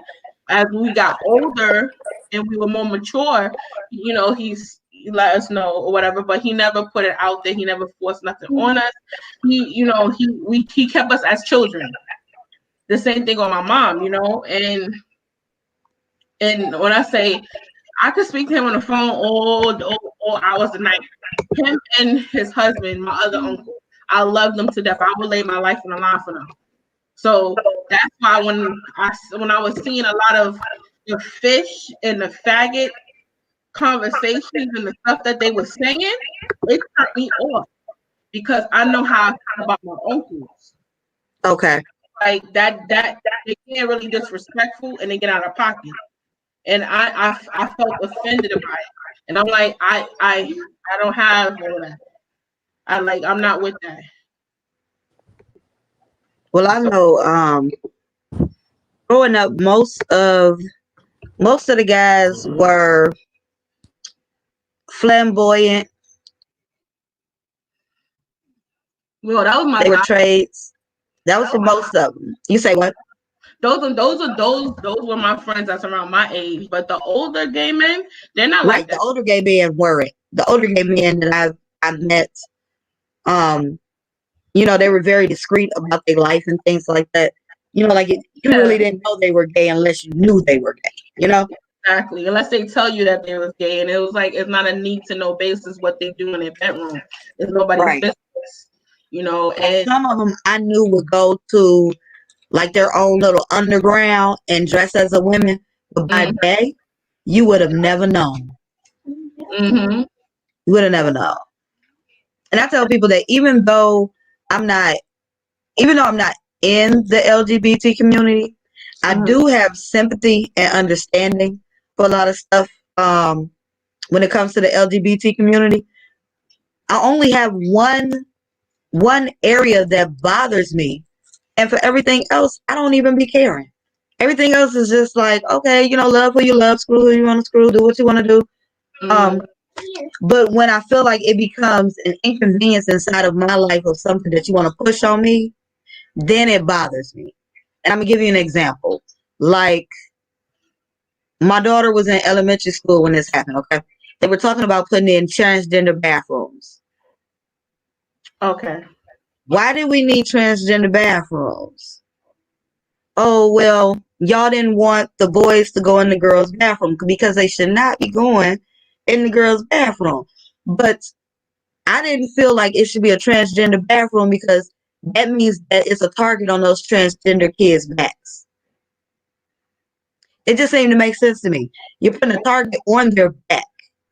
So then it was like, okay, well, we'll just have a transgender stall in the bathroom. Okay, but that still places boys in the girls' bathroom. Because even if the treatment was going to be don't ask, don't tell. Okay, so it didn't have to be where oh wait, I'm sorry. Okay, so it didn't have to be where it didn't have to be where they dressed like girls. They felt like a girl. They can go in the girls' bathroom. Mhm. They felt like a girl, but didn't dress like a girl. They could go in the girls' locker room and watch them change out of their clothes and stuff. See, I didn't like that. That's when it becomes an area of you're dipping into what I feel is safe for my child because I believe that this is a childhood area, not where you bring in the adult side of the nature. So it bothers me there. When I realized that Nickelodeon had a gay character, that was fine. I wasn't bothered by that. But to have it thrown into the face of kissing and doing all these different things, it was an episode like a dance, and they were groping each other and kissing, and it was like, do you guys remember that these are kids? So now I have to bring the understanding to my daughter at a elementary school age of what it is she's looking at. Same goes with Disney. When Disney introduced their first character, I feel like it should have been a warning. The Wait, post that they, you say who? what first character? Disney's first gay character was it was a little boy from that show with the girl with the short hair. She had short dark hair, and he ended up liking his best friend, the girl with the short hair. He was liking her boyfriend. Oh, well, I don't know. So they don't want to miss this, all of this stuff, da, da, da, da. So they had plenty of people watching, but didn't give us the warning that it was going to be about this boy coming out about liking another boy and having his fantasies. And I was like, wait a minute. Okay. So here's another moment where you're on my kids' TV to be in kids' TV. If you want to have a gay character, that's perfectly fine. Don't bring in all the adult stuff that comes along with it. Why are they having this type of discussion? You know what I'm saying? Where he's talking about his fantasies and stuff. That bothers me. It wouldn't have mattered if it was a gay boy, a lesbian girl, whatever. I missed the time where there were gay characters or LGBT characters, and it wasn't completely thrown in your face. As an example of Jussie Smollett on Empire. I don't think people had too much of a problem with him being gay. Not a lot of people. Not a lot of people that I knew, at least. I didn't hear anybody really dogging it out. They more had a sympathetic feel. Some people were even like, you know what? That might be the way that I treat my son, and I don't even realize I'm being that bad. I'm thinking I'm helping him. But watching it on TV, that looks real bad. So I heard people saying that on that aspect. But then they took him from being like a victim and us realizing how black boys are being treated because of how they are. So suddenly he was the loose booty on the show, and he was having sex with every guy that could possibly come on the show. And I was like, why did they even need to do that to the character? he's the only non-married character. The married couples on the show, and the gay guy getting more sex from random people than the married people on the show. So it's like, okay, I guess I'll just stop watching the show. I wasn't disgusted. I didn't have a problem. I wasn't disgusted. I didn't feel like I don't like these people on here. I felt like, why are y'all trying to drill it on us as if you want me to just take it and not just have an actual show? I liked it better when they had a show where it was about something. It was about this woman fighting for her chance on this label and fighting for her family, and her son's going through different things and they're working through it, and it's a little bit of drama with Lucius. It looked like it just focused on Jussie Smollett all the time in his gay relationships, or the lack thereof, because a lot of them were like booty call moments. I don't like regular shows like that. That show, not Boomerang, She's Gotta Have It. I didn't even check out She's Gotta Have It all the way through, because I was like, dang, like, it's just every episode's going to be about her having sex. Is it going to be about her sexual desires the whole time? So again, that could be just me. That may be the reason why. But it bothered me. Like, okay, so I gave you the straight aspect, and then I gave you the gay aspect, then I gave you the straight one. I don't want things pushed completely in my face in that sort of way. Well, so as long as they don't do that, I'm fine. I don't care. I can hang out with them, in their own atmosphere, and not their own atmosphere, in their own bodies, the way they feel they want to be. LGBTQ, all of them. They can be whoever they want to be around me. I'm very non-judgmental about that. I have gone out and hung with a couple of them at their events. They feel like I don't hang enough, but I'm a straight woman. Why would I be hanging with y'all that much? I can hang with y'all just as y'all. I don't feel like I have to always go to your club. I don't tell you to come to my club all the time. I don't push the envelope to say, why we got to go there? Y'all come where I go. So that's where it bothers me. Stop trying to make me be in your world. I just want to be in my world and witness you as you are. You know what I'm saying?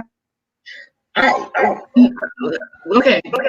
But the thing is like, everybody want to be included, right? You say everybody want to be what? Everyone wants to be included, right? Okay, facts. I can get with that. That's probably why, because honestly, on regular TV and channels and stuff like that, you didn't see a lot of gay anything. You'll probably have to go on HBO or a certain network to see those things. So they just wanted to have some type of inclusivity in certain things, because it was kind of like certain things were kind of like in the shadow. If you you gotta look at a different type of look. But also, the only thing I don't agree with is to push it in children's faces, because it's not, a child should be a child, right? Like I said, Uncle never exploited his sexuality to us as children. He never did that. Like, that was that. When we were older and more mature and able to, we were not kids, that's when he, let us have a little insight of that. Other than that, we were children. We looked at our uncle. That's it. It wasn't pushing it in your face. No. So that I don't agree with. Like, you should let a child be a child. You don't have to exploit the child, either being it hetero or homosexual. Let children be children. Let children be children. It's not none of their business. Like, let a child stay in a child's place. A child needs to know its place. It's the difference. It have nothing to do with sexuality, but you don't exploit certain things to children. Yeah, that's really where it got me at. Like, what is going That's on? the only thing I won't agree on. Like, because they have a because like when little kids, this is something that happened with my son. We was on a train and there was a person who was a transgender that got on the train. My son clearly know the difference. He was like, he tapped me and said, "Mom, what's mom? That's not a lady." And I told him to mind his business, finish reading his book. Right. Because that's I not feel that. embellished on. You understand what I'm saying? Because I can't sit there and say something about this person because they living it in their truth. You understand what I'm saying? And as far as bathroom things, I feel it can go different ways, right? I feel it can go different ways in reference to people are sick. And when I mean people are sick, there's predators, child predators that can utilize the same gender bathroom thing to their own advantage. Absolutely. And it has nothing to do with transgender. It has to do with the safety of people. Right. Because what if someone, because it says same sex gender, go here and there and there, whatever. And also, you got to worry about transgender people as well. They can get hurt. It's the safety of people as a whole, as general. And you have a transgender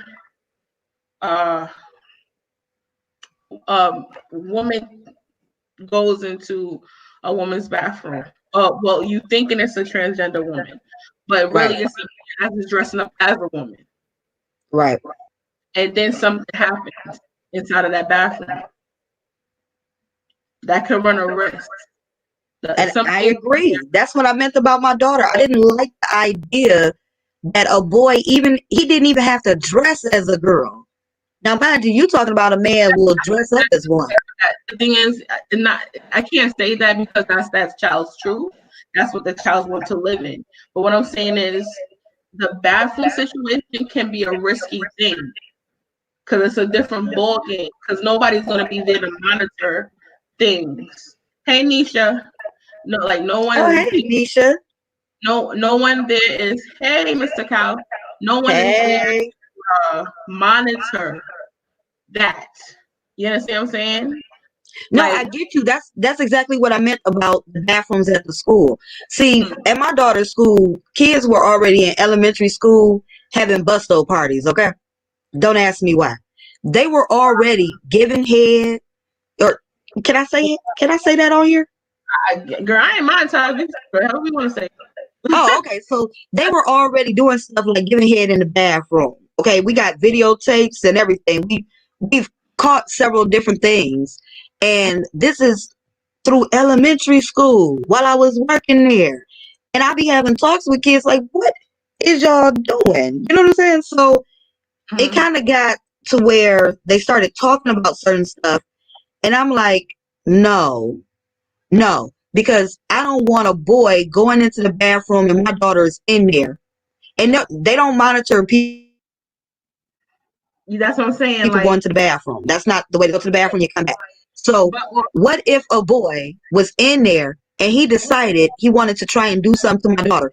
Who's monitoring that? Not to say that, all boys are thinking that way, but what I'm saying is, who's to say there's not a little boy somewhere? We have heard things before. Little boys, not all, not even a lot of them, but there are some little boys who have already been touched. So they don't really know too much but to do the same things. Some of them. So I don't want my daughter to be in the moment of an opportunity for a little predator boy. And I know it's probably be bad to say the little boy is a predator, but I've seen little boys but see, with that, grab booties, try to, you know what I'm saying? So I don't want that. So But don't allow that. Let them to be where they are. Let the little boy go to the little boy bathroom. Let the little girls go to the little girls bathroom. And I just didn't want the transgender bathroom because I felt like that put a target on that kid's back. So not only did I think about the protection of my daughter, but I also thought about the protection of kids who felt transgender to have a bathroom that is only for them, but anybody can go in there as long as they again, don't ask, don't tell. So they could go in there and rough up some other person in the bathroom that may actually be transgender. But they went in there and they didn't have to dress like it. They didn't have to tell nobody they were. They could just go in there. And I didn't like that. It just was an unsafe atmosphere. So that's why I say I feel you with that. Even as kids and a grown adult, it just feels unsafe to have it go that way. Mm-hmm. But see now, with as far as a child who has been touched or a child that's doing adult things, that has nothing to do with the child. That has a lot to do with the parent, and also too, what is that child seeing? Who's that child around, and stuff like that. So that goes to what's going on in the home. And is being exhibited outside now. So it's not really how to say it's not really that child's fault in perspective. It's more so of what's going on in the home and the parents, because that child have to see something or be around something to have those type of things, because kids are innocent. And us as parents teach our children. They're learning from us. They watch us. We are their first teachers. So that's kind of like the gist of it. But if there's kids doing adult things, that's something that you got to question what's going on in the house and those parents. Now, as far as the child who, I agree. I did mention that I feel bad for calling a kid a predator because most likely something has happened to them. So I didn't really want to say like that. They don't, their mind is so impressionable, so they don't know those type of things. It's what they see, and it's like it's tough. And these babies, because it's a lot to dive in and dig down and but as far as like the bathroom, same gender bathroom, it always been the same gender bathroom. Well, I mean gender bathrooms and stuff like that. Oh, Bree's back. She had to do something. Well, you done switch your picture up, girl. You said I switched my picture. Yeah, bro, you done switch your picture up. Yeah, because I was on live with y'all on my phone. Now I'm on the live on my laptop. Okay. Oh, Mr. Kyle, it's an open chat. So if y'all want to talk about whatever what we talk about right now is pretty much it's so deep into this topic, but we're talking about same-sex bathrooms right now. Like my whole thing was it something that was needed, because it can run a risk for that person who is transitioning or who has already transitioned, because people can use that as another way to get into some other stuff. And it's just kind of like it can be a risk factor, my opinion. But I'm all for everybody living in their truth. I'm all for everybody having being included in stuff that they weren't before. Everybody deserves to have a right for what they believe in, what they stand on, and stuff like that. I'm always for that. This topic's so thick and heavy. It is, because it is. If we because also too, you gotta keep in mind, if you say something that's not more so in agreement with certain things, people are upset, or because pretty much like I said, everything that people say is not law, it's not the Bible, it's your opinion, Right. it's your beliefs. You stand by your beliefs. Now, we all know what the Bible says. Oh, Adam and Eve, and but yes, I believe that in the Bible. But does that mean that I'm not going to love my uncles? Hell no. Like I said, I lay my life on the line for my uncles, for my sister, for my friends. Cause I love them to death. I don't care what their sexual preference is. You understand what I'm saying? So it's just like your opinion, your beliefs, or like everything is not etched in stone. Like you have to follow this and this is what it is. No, I'm all for people being happy before anything. Right. Like I want you to be happy, and that's the thing.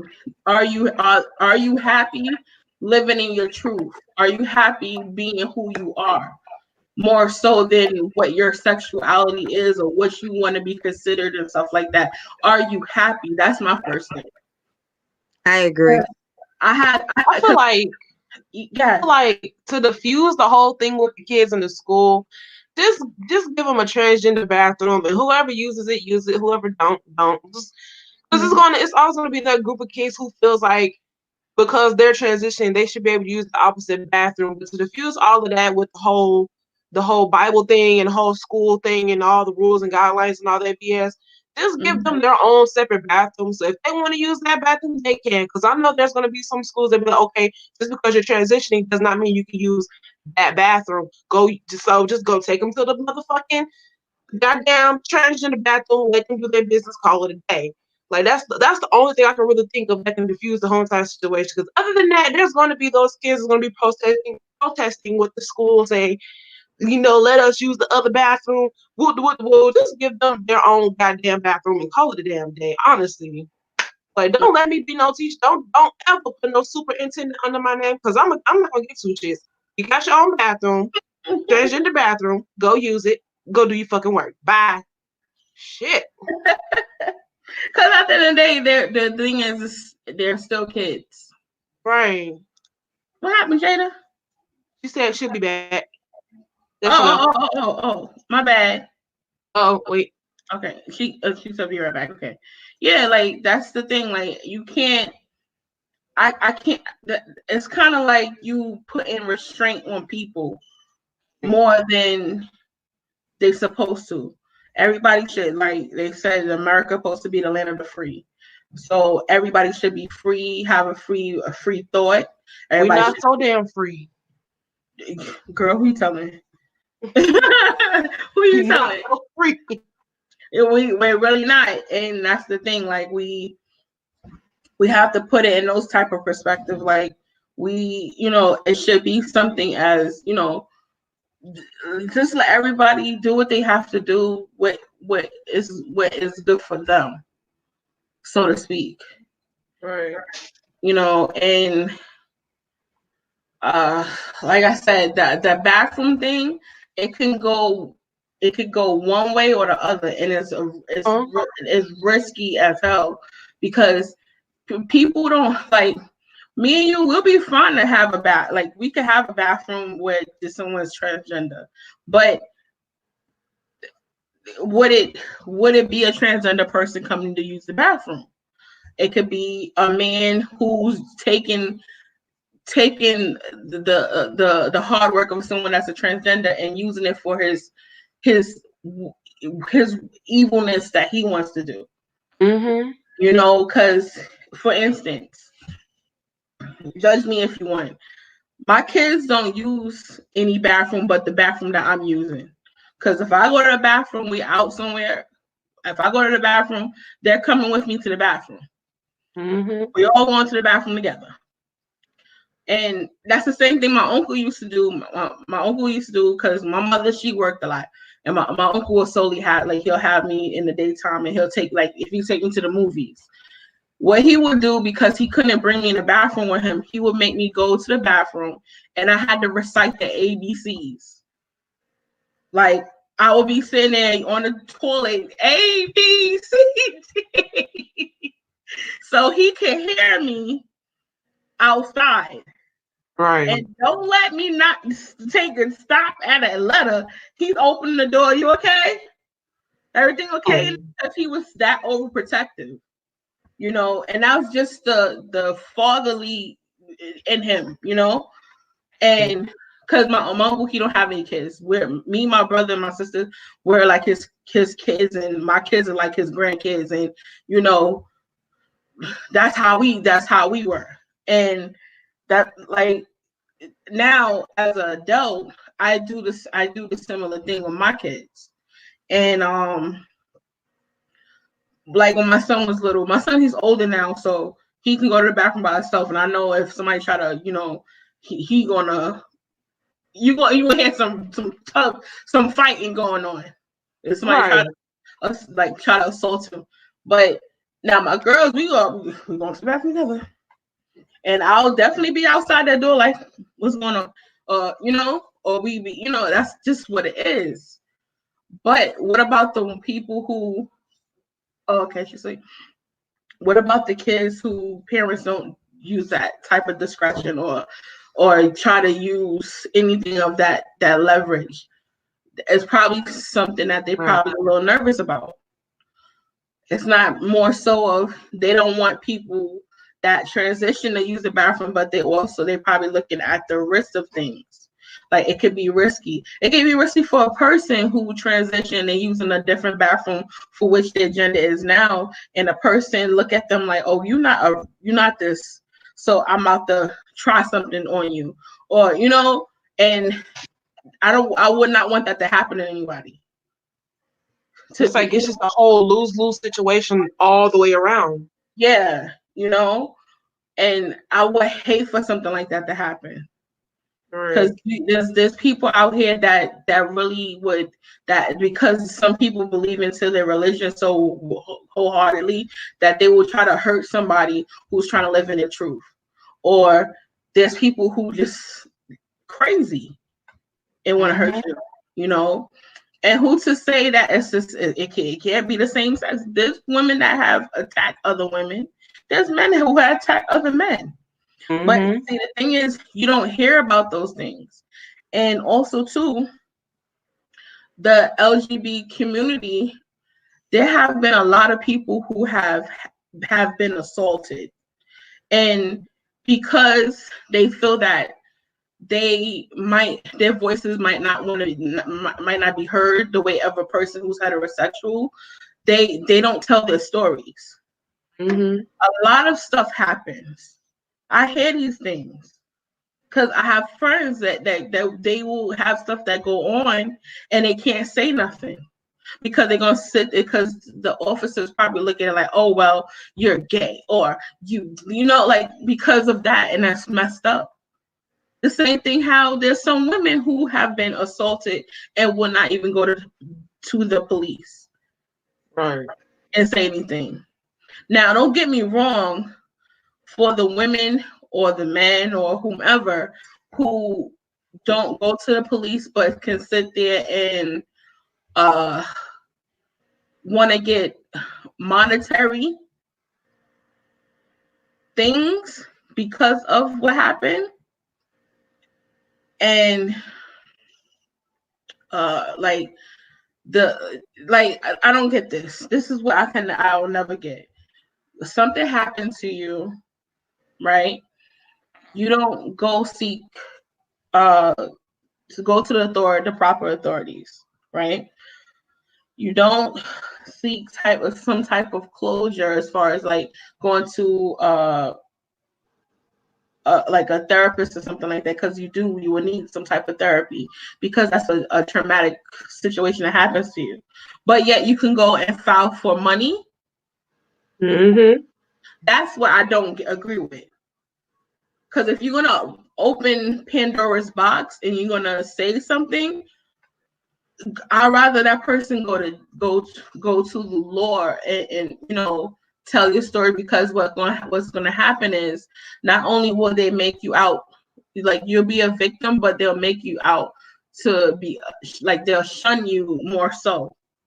They'll have more to say about you if you're trying to get monetary gain than anything, and it's messed up. So that I don't agree with. But as far as like, that's not just that's not with the gay community, but that's what I see with like some of these females that sit there and wanna get these celebrities or these athletes or whatever. They'll say, oh, he did this to me or she did this to me, but she's not trying to go to the police. She's trying to be on IG or TMZ and stuff like that. Why? I can't take Blake. Who you gonna help but the wolves? Like, it's right. You could go even deeper as well, because we can't say that just because they transgender can hurt people as well. Exactly, but it's like if we could be on this, we could be on here talking about that for like, we could go deep. We could go deep. But that's the thing. It's so deeper. It's like layers and layers and layers and layers of stuff. Just like the whole black women and gay men, that whole thing, right? Mm-hmm. Some women use their gay friends like a pocketbook. But if they have a falling out, they all type of things under the sun. So he was good for you to do your hair and your makeup and dress you, but he's not good to have respect. I don't get that. Right. But that's another conversation for another time. But yeah, it's because I have been watching a lot of stuff that's been going on, and I'm just like,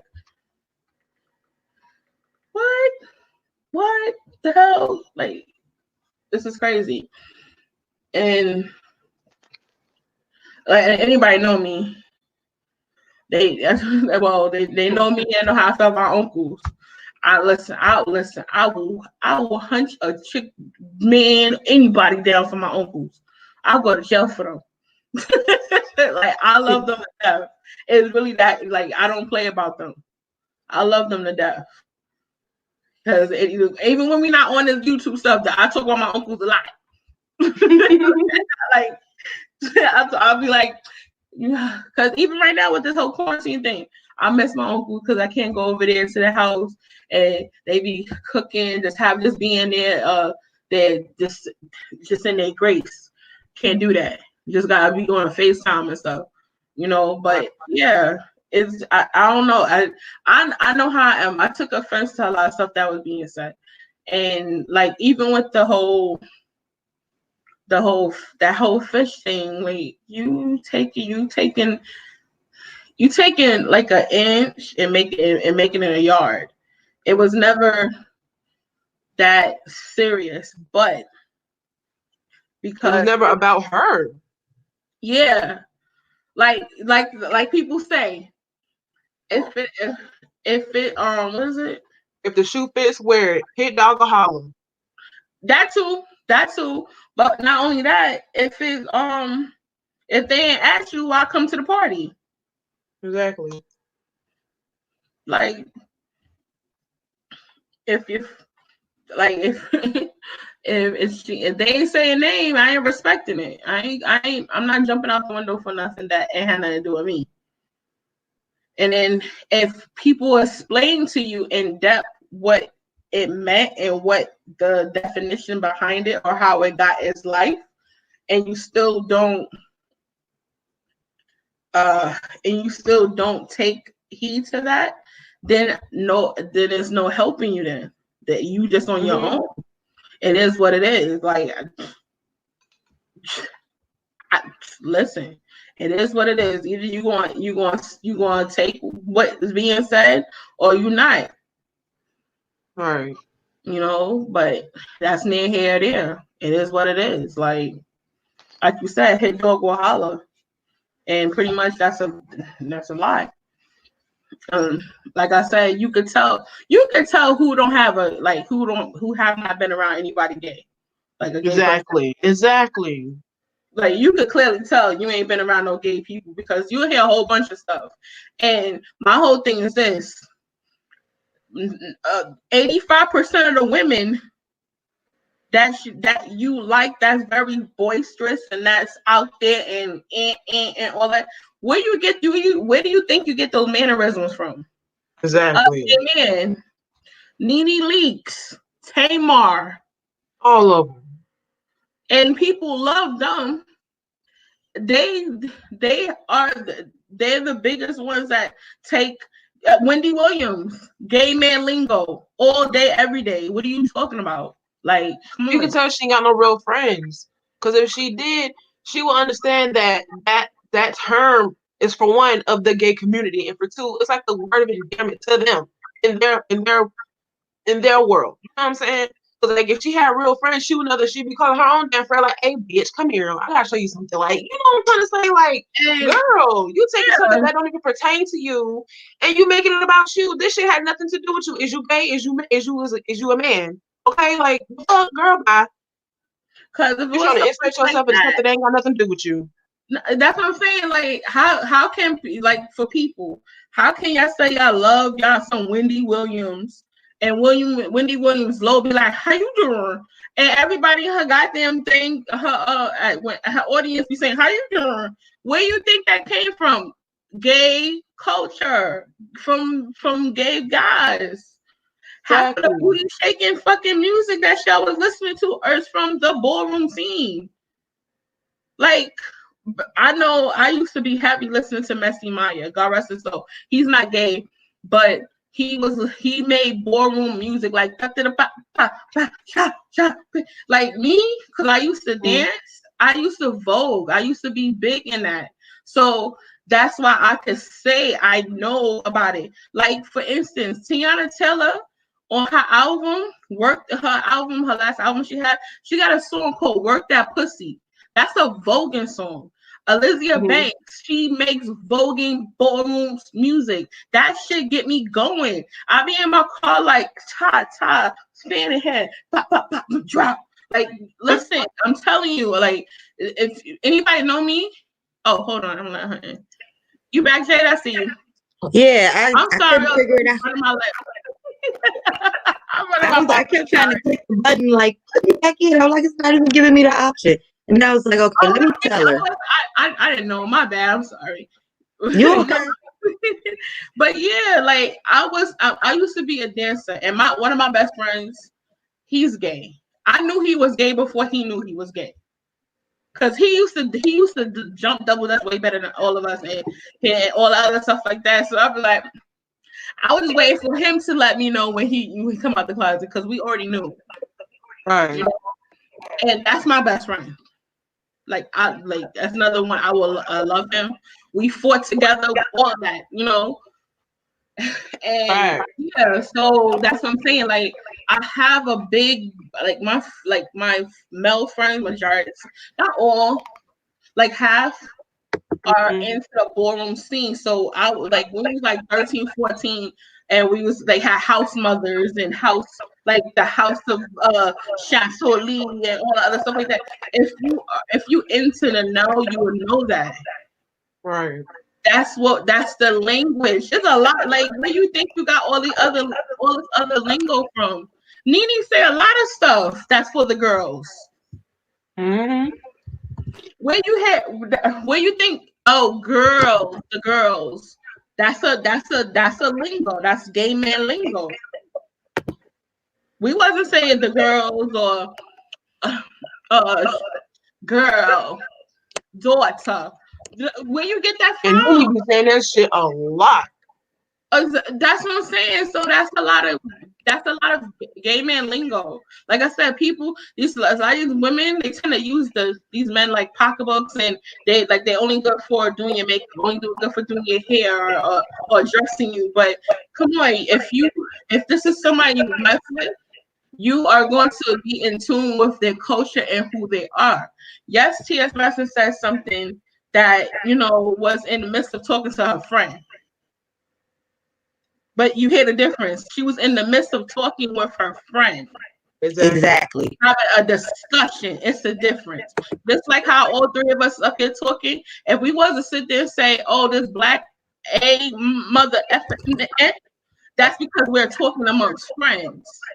Mm-hmm. But I guess any Tom, Dick, and Harry would take that and be upset. Like, oh, she's racist, or oh, she's a colorist. How, Sway? I'm a black woman. I have a black woman struggle. But people would take that, like, remember when Fly was saying, Fly had said one day, certain conversations is for around the table and not to be heard, because people will definitely take it and run with it. And that's true. That's exactly what happened with T.S. Madison. They took a table talk conversation and took it and ran with it and made it into something. Some ish. Because who I don't know nobody who ain't ever say you black mother. I know plenty of people have said that, and they ain't colorists. They say I don't use it. While I don't think it's colorist per se, for use that because I had a dark skinned sister, so I would not be like, you black such and such and such, and I don't mean like just to her. I mean like to anybody, because I felt like I wouldn't want anybody to say that to my sister, knowing that she dark skinned and knowing that that's how some people do use that term, especially when you're dark skinned. So I kind of just I didn't use it anyway, but I know that there are, like you said, she was talking to her people when she did that, and I understand that. Again, I never had any problems with that. I do have a problem with people trying to take what's being said somewhere else and try to apply it to themselves to start a whole big issue that ain't even there. Exactly. That is just like my whole big. I couldn't believe that something like what the fish thing. The fish thing went on for weeks. It's still going on. Yeah, I was like, oh my God, I can't believe it popped up again. It's been going on forever. And I'm like, why? It was going on forever, and I was sitting there listening to it while eating fish, laughing. I ain't even want no fish after that. I ain't stopping because I'm gonna eat my Ecovitch fish. I don't care. I don't want to hear a fish, see a fish. Thank goodness that the darn, or I shouldn't say that. I was gonna say thank goodness that the darn fish had done died in the fish tank. I didn't have to deal with it no more. But that was wrong. Sorry, fishy. Sorry, fishy. But I really got tired of the fish talk. That I really did not eat fish. And it was just a mental thing. I was just so tired of hearing fish. Because every YouTuber that I was listening to outside of Tasha K, outside of the moment when fish became a topic with T.S. Madison on the show, outside of that, I had not heard anybody else not talk about the fish. I was like, I'm so tired of fish. Because everybody who was commenting were in everybody else's chat saying the same thing. Stop calling in to everybody's show saying the same thing. We done already discussed it. Yeah. I'm saying it got to the point where I'm just like, okay, all right. It's enough. Done it.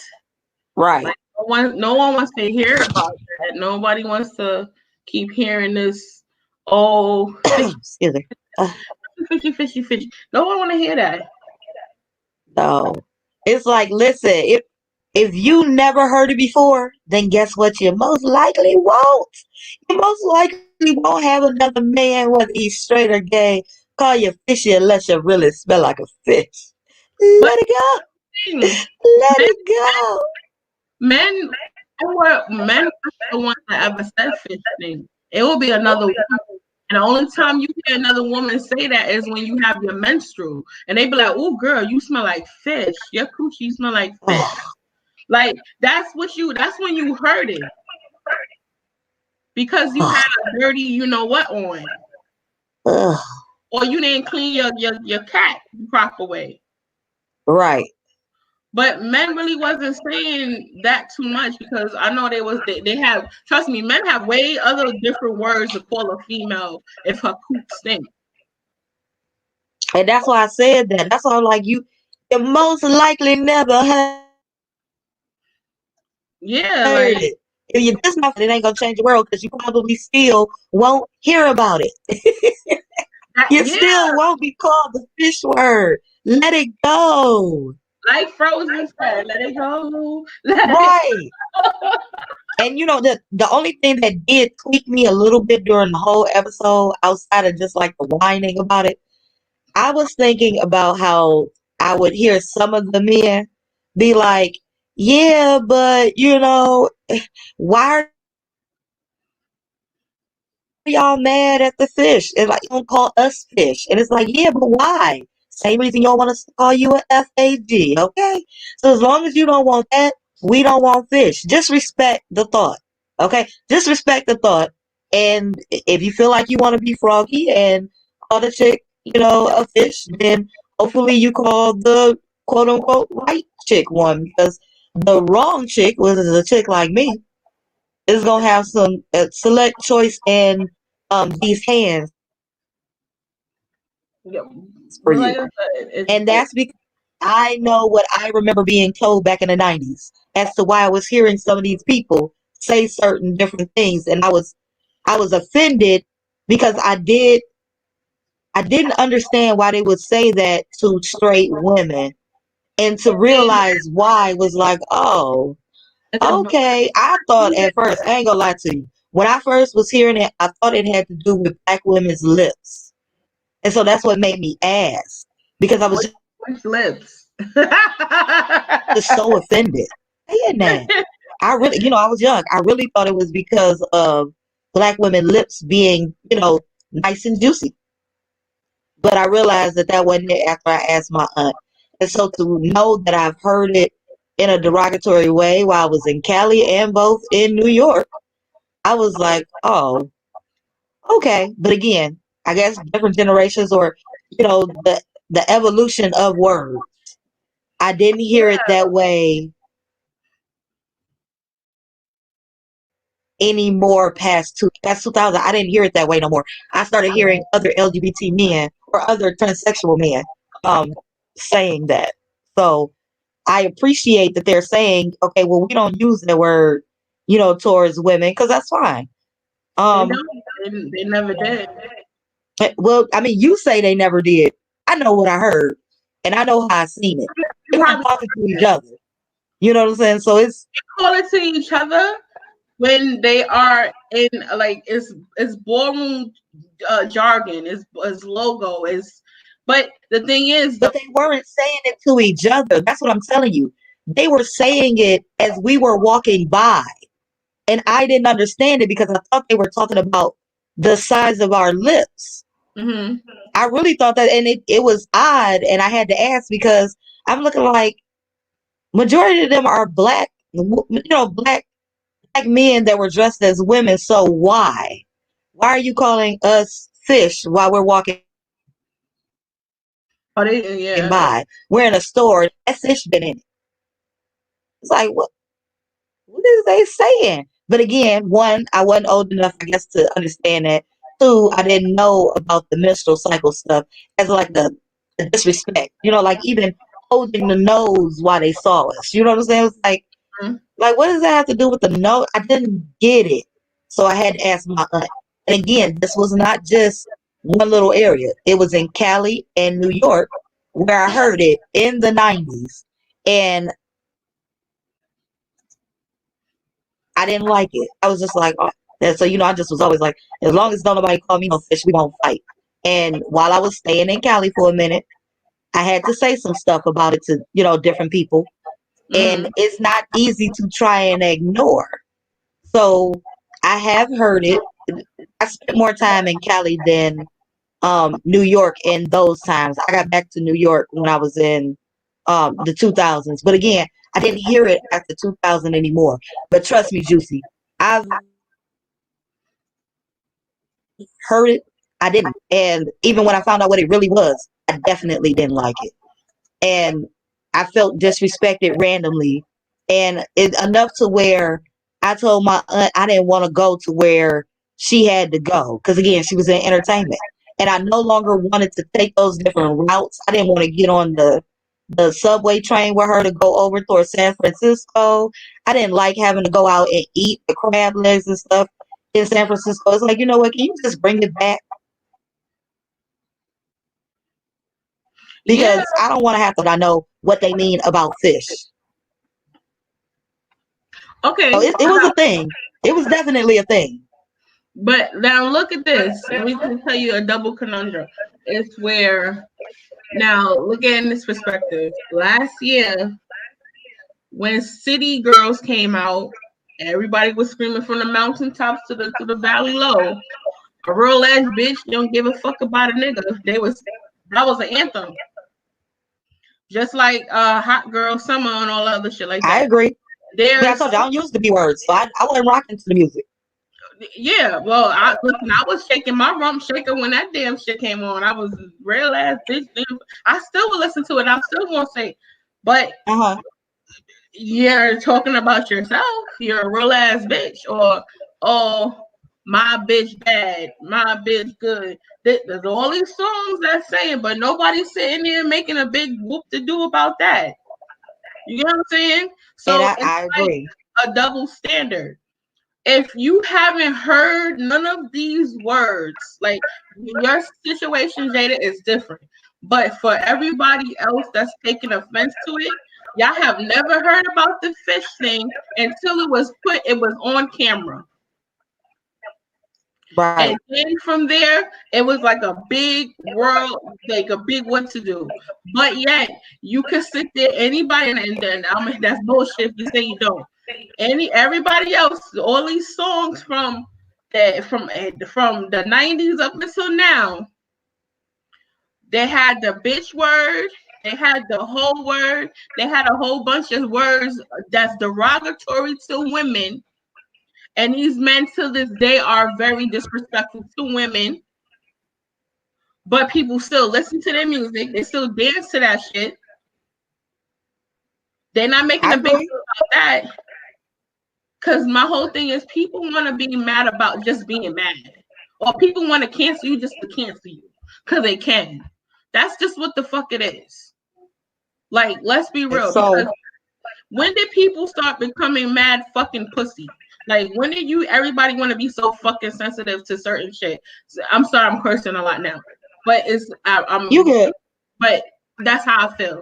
Like, people want to have something to be mad about. I can agree. That's why I don't really care for Black Twitter. Because it seems like they always want to complain about something, right?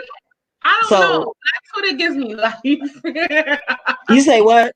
Black Twitter gives me life. I don't know. The people that I follow on Black Twitter, I don't care for the Black Twitter because 1 minute they like a certain person, the next minute they dragging them, the next minute they liking them again. I'm like, you know what? This is why folks laugh at y'all. Y'all got to pick a side. No. See, the thing is, with Black Twitter, let's decipher that. Twitter, majority of Black Twitter are college people. Or people who are doing, yeah, they are. There are a lot of HSBCs. I run in circles. I haven't went to HSBC, but I run in circles that are, and a lot of them, a lot of people that are on Black Twitter, they have like a certain type of sarcastic responses, and I'm a fan of that because I know how I am. When I'm, just shooting the breeze, I'm very sarcastic with certain things.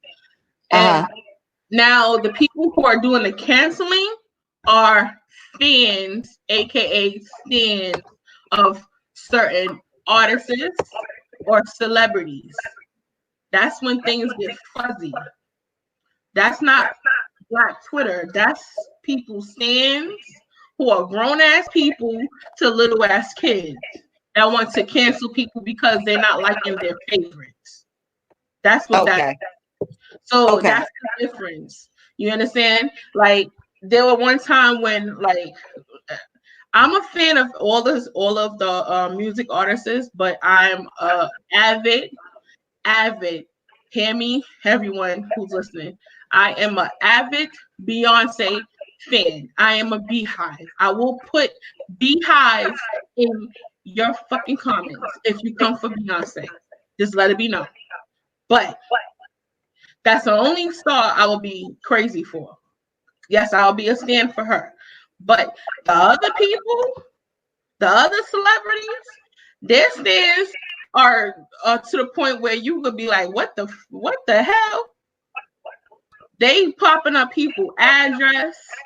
They making people lose their jobs. They doing all type of stuff. That's the original doxers. If you want to get technical, that's the original doxers.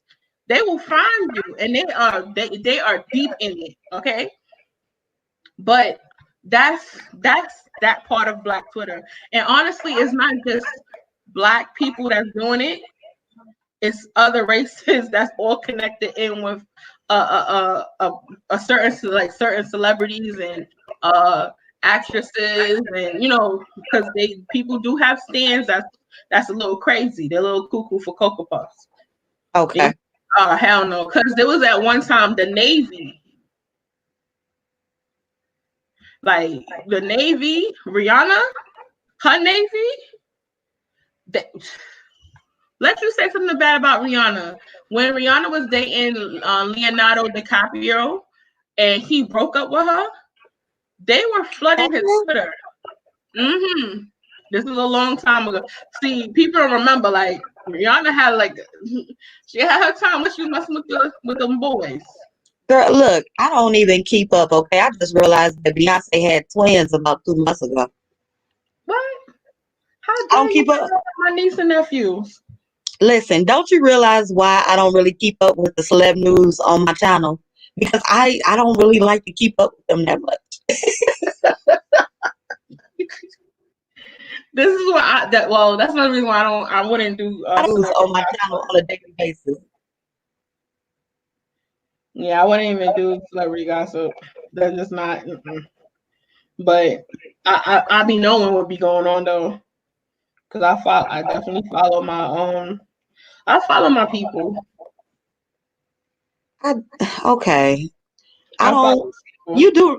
I told you about that, right? I just got on YouTube as like an actual watcher and a channel since back in January. It's existed, but I found the mess sector because I put in Black YouTubers. That's how I ended up in the mess sector and didn't realize it all. I started thinking like, what is going on here? And then they gave me the label saying it was the mess sector. This is what we do over here. And I was like, oh, it took me like, wait. That was January, right? When did ZS go to jail? In January, right? January, February. Okay, so no, I came towards the end of December. February, she went to jail. And I was like, I was still within my 30 days. And I was like, this is crazy. Y'all are goofy. I did not know that woman had really went to jail. I thought it was like a whole, when people said mess sector, I was thinking like, oh, all of this stuff is so crazy that they're probably like a reality TV show, but it's on YouTube. I know, girl, real naive on that one. I really thought it was like Husbands of Hollywood, where it's unscripted, but sort of scripted. That don't make sense, do it? That's so crazy. Okay, so you're saying like because no, but you know what? I thought they were all in on it. Yeah, but see, here's the thing. In your defense, you would think because of all of the stuff that has transpired from watching to now becoming a content creator and still seeing what's going on, you would think only this would be a reality show. Because don't get me wrong, I'm really considering canceling my cable to just watch YouTube because you always, especially in the black sector of it, I will never call it the beef sector because Okay. they really not. It's really not beef because real beef. You know when you in real beef, you be ready to shoot for 5, or you be ready to come to somebody's crib, and it don't matter where you live at, where whatever you gonna pull up. Okay. That's what beef to me is. Yeah. Like ain't no Yeah. I'm not making no response videos. I'm not doing none of that stuff. You're not gonna get none of that from me. I'm gonna find you. I'm gonna pull up and we gonna shoot it up. That is what it is.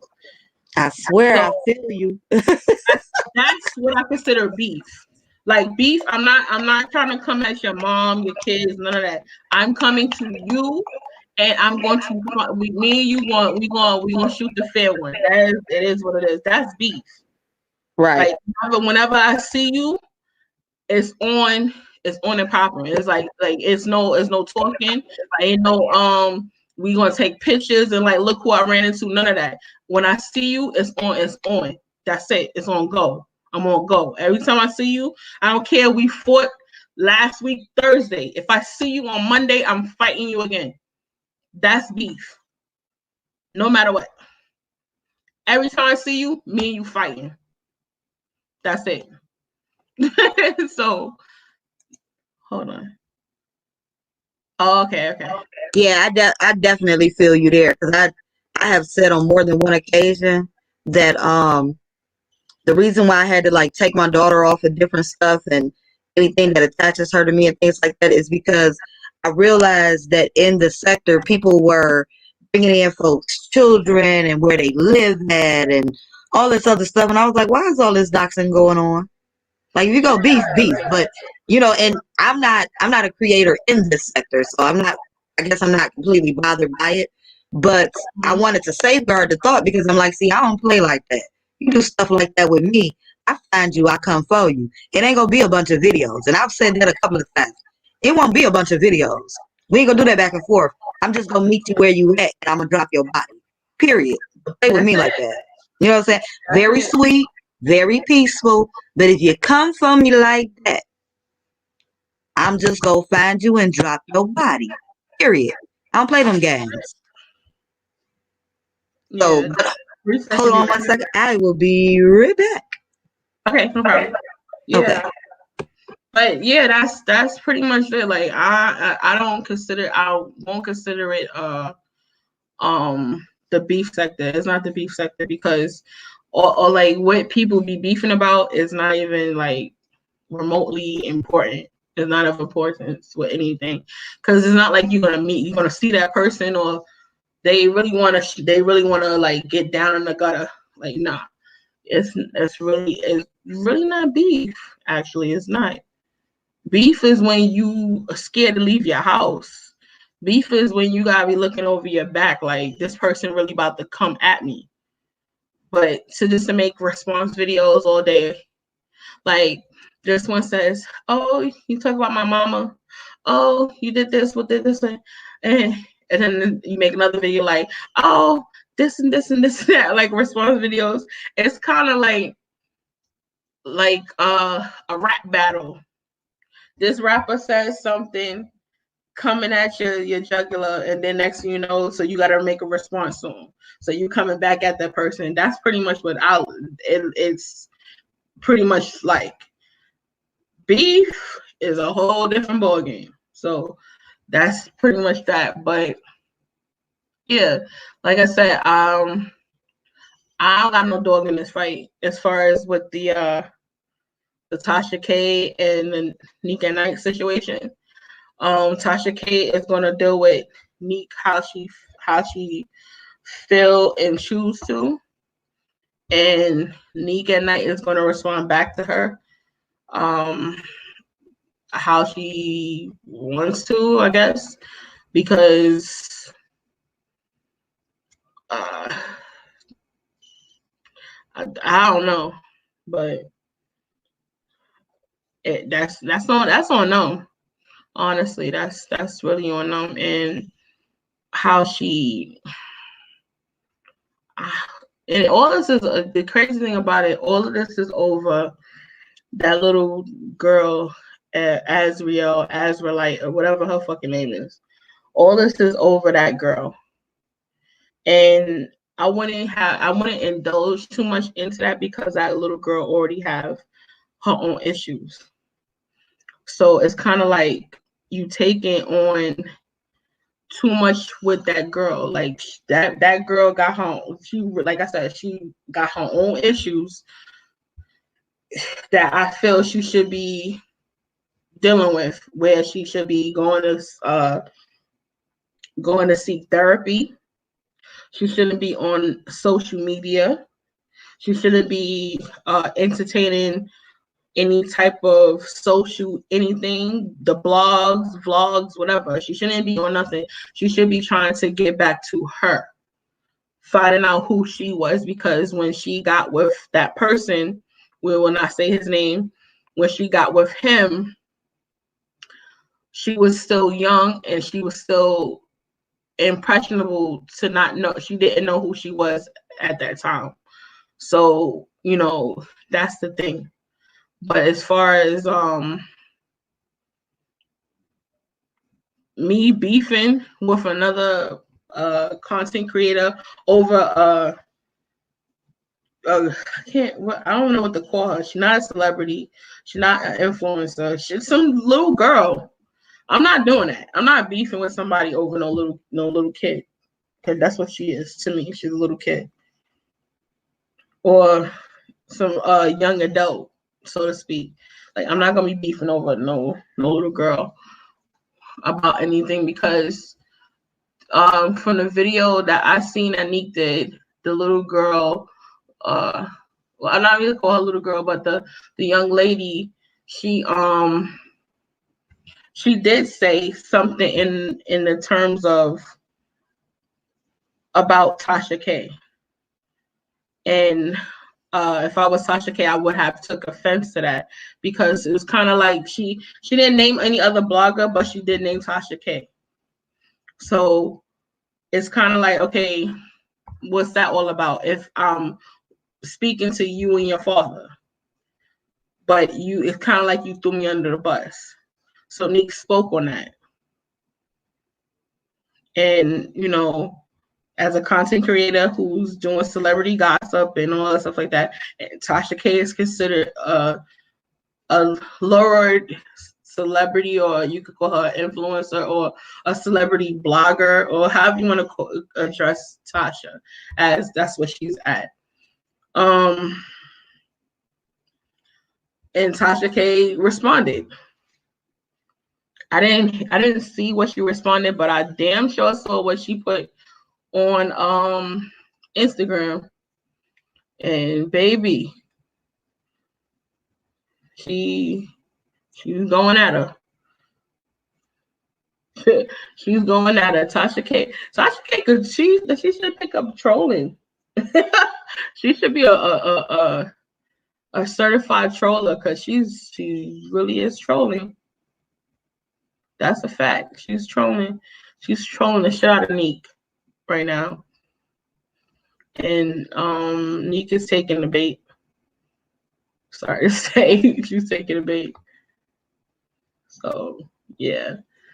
But yeah, I wouldn't, if I was both and I wouldn't even give it no light, because by Neek and Tasha arguing, it's kind of putting shine on the Azraelite girl, whatever her name is, Israel,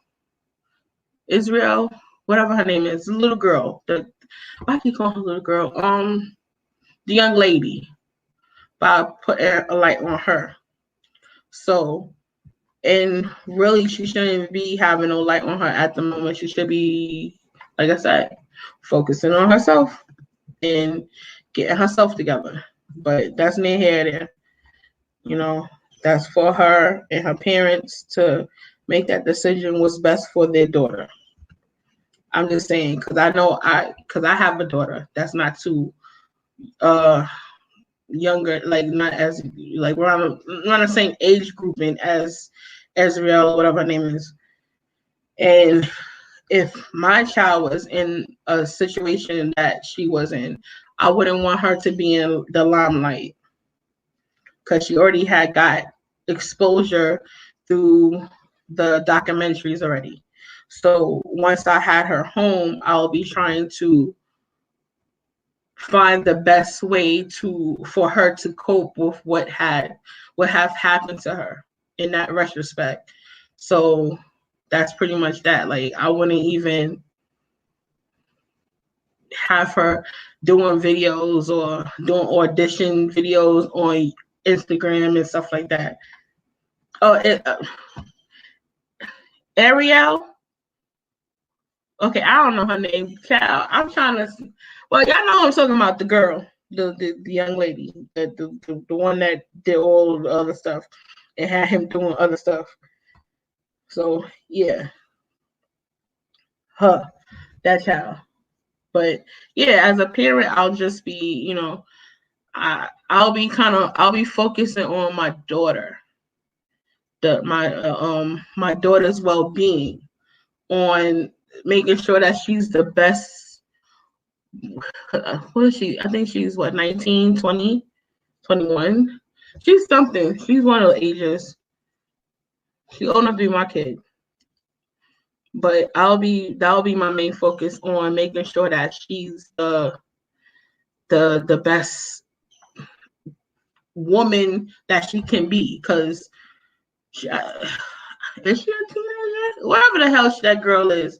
But yeah, that's what it seemed like. She's trying to be relevant, and she's using two big bloggers, because both Tasha K and Nika Knight are big in their own right. So she looks like she's trying to piggyback off of their success to make herself relevant. Bad enough she already, she was using the whole situation with her to monetize off of that, which you should not do that, because you are a victim. Something traumatic happened to you. No matter what the situation was, like the outcome of everything, but you still are a victim. You shouldn't be on TV. She's not even on TV. She's on IG. She's on Twitter. She's on YouTube. She's going to other blogs and other podcasts and stuff like that, get her name out there. And the thing is, for people, this is what I said. That's why it bothers me when you are a victim. Be a victim. Don't try to monopolize on your victimhood, because then people start to look at you in a different light. People start turning from giving you sympathy to looking at you like you're trying to gain something off of your victimization. And that's not something you want as a person who's trying to get closure,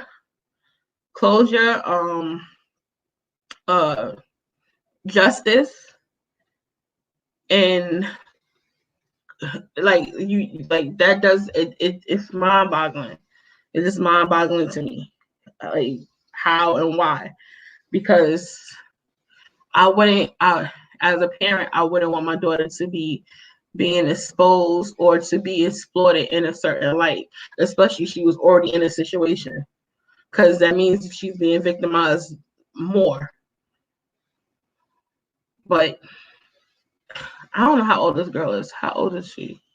She's like 19 or something. However the hell old this girl is. But yeah, I don't agree with it at all. Like, for instance, you see the other girl, Jocelyn, whatever her name is. She's quiet, even though she's still drinking the Kool-Aid, so to speak. But she's quiet. She's not saying much of anything. So now it got 1 minute, Bree. Hold on.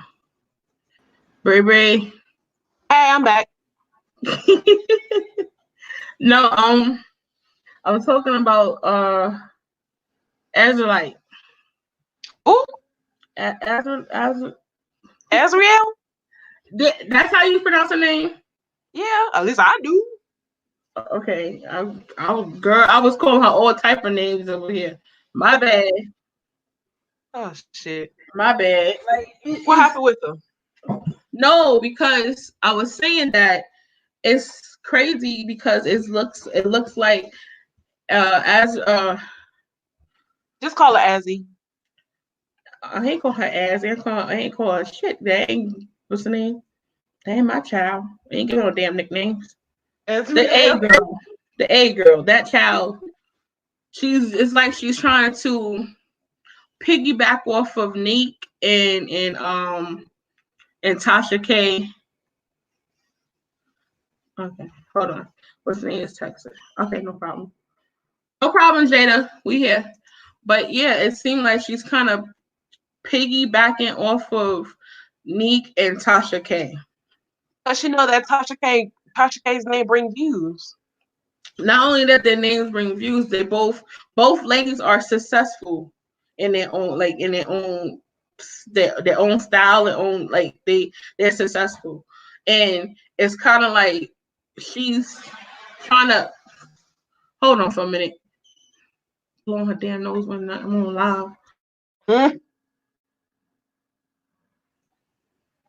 I'm sorry, y'all. I know I would not have a live stream television show because my television show wouldn't even be a damn television show. It'll just be the life of bloopers. Bloopers all day. First, you have my little co-host talking about mommy. Then you got my daughter because she got bad asthma with the clean her nose all damn day. You're hearing that. Blowing nose. Then my son playing his video games loud, like he don't got like his ears, he don't hear nothing. It's pretty much that's what you're gonna hear. Like life as a mother. Girl, tell me about it. After this, child, I needed that stimulus check that they're gonna be giving every 6 months. A bitch is paying down for I'm gonna get my body done, and then after I'm going to a beach. Turkey Kinko's or some shit, you might see me. Okay? Because I need a vacation. I'll be just like, yeah, so you don't see me with the computer? No? Look, she just said no. You heard her, right? Yes. Which one is your food? The stewed beef. Cause I ain't finished eating my roti. I ain't like Cause I had to go live. Yeah. Sorry about that, but yeah. That's my whole thing. Cause I'm like, how like the girl, she wants people to be like, oh, she's a victim and she's doing this, she's doing that. Hold on, y'all.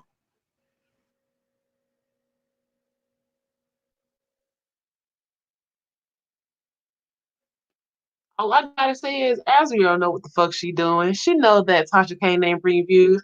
She know that if she can stir some bullshit up and have her name in the mix, she got clicks and views and probably some damn money coming off of whatever the hell merchandise she might have coming out in the near future. I wouldn't even be surprised. Hell, look at her Instagram. She fucking rapping now, singing. Both of them. This not too long ago, she was doing an audition on IG on some podcasts. Like she's going from blogger to podcast to this to that to this to that, and I'm like now because when the first documentary came out, everybody felt that everybody felt like they felt like they felt the parents' pain, they felt the girl's pain, but. Yeah. Now it seems like you're trying to monetize off of your pain, off of your anguish. Like you are not, like you can never find closure in something like that because you see, she's the only one who's really going all kind of crazy. All the other are quiet.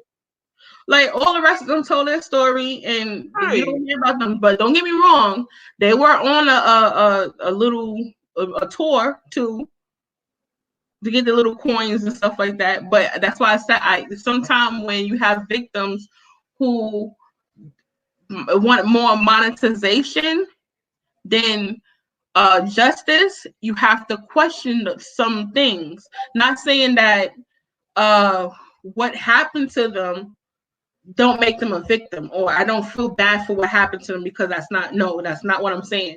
It's just a simple fact. It makes you look at people funny, like, come on.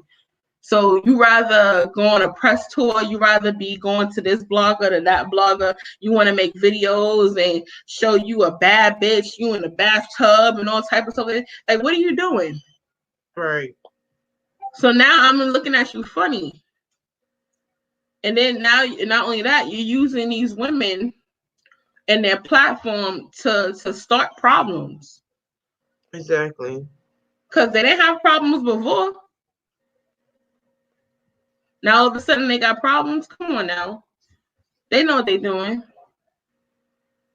That girl knows what she's doing. Now I wouldn't even be surprised if she tried to monetize off of this whole entire situation. I have a YouTube channel now. And also too, what makes it bad for the real, I'm not saying that she's not a victim, but for the victims that's not trying to be monetized, that's not in the camera, that wants to see justice, it's going to make it really hard for them. It's going to make it really hard for them. It's going to make it really hard for them. Mm-hmm. And also too, some people really need to pay attention what's going to happen with the R. Kelly situation, because if anything happened with the R. Kelly situation, what you think is going to happen for other pending cases to come up with people with big names? Exactly. Like, for instance, the Bill Cosby, when he had his little, had his situation, his court case and stuff like that, people were saying, "Oh, why would they wait 30 years and and all that stuff like that?" But they found justice, because you ain't really hear no women making too much noise. Exactly. Them women knew to shut the fuck up, and that was it. This girl, she don't know when to shut the fuck up, because then they're gonna make it seem like, well, if I was a lawyer, I would have been questioning her. So, if you're so much of a victim, have you went and got any psychiatric help, or that's what's going to happen, and you're leaving a timeline and you're showing stuff that can go up for questioning if they have to call her to try when they have the trial. They're going to put all that into the court and make you look bad, and then nobody probably won't get justice because you're doing what you're doing. Mm-hmm. So that's the thing. Like, you gotta understand. Like, I don't know that girl. Man, listen. But he wrote, they're gonna give us that's what they're saying. They're gonna supposed to be giving $2,000 each month up until 6 to 12 months. I'm telling you right now, save your money. Because I'm going to be looking for, once this Rona is over, a girl is going to Dr. Curbs. And I'm like, can you give me a little lift over here? Can you suck a little bit out of here and put a little over here and do all of this, do all of that and that and that and this? And then I'm going to go to Alonzo, or probably Ignorant Tay, or Andre Andre Kasavi, whatever his name is, my boo, and be like, I need a legs front girl so I could be ready for next draft. So I could be out there like, yes, draft. I'm about to be somebody's girlfriend. I'm gonna be drafted too. Let me draft up too. Did you see the draft on Bree? The who? Girl, you didn't see the you didn't see the draft. You said the what? The football draft thingy? Yes. Girl, yeah. Them ugly ass hoes always trying to get some motherfucking clout off their boyfriends. Girl, fuck you. Your boyfriend gonna cheat on you in about a year or two. I bet. Wait, did you see when the mama picked that? That big old bitch up, yeah. Like, bitch, get your ass up. I would have done it too. Bitch, this my son, mama. You need to move, hoe. The way she grabbed her ass up. Like, drag that bitch. Like, get up, hoe. Fuck. I said, oh Lord. I was Got her goofy ass up in a heartbeat. I thought that was his mama. I really thought it was his mama.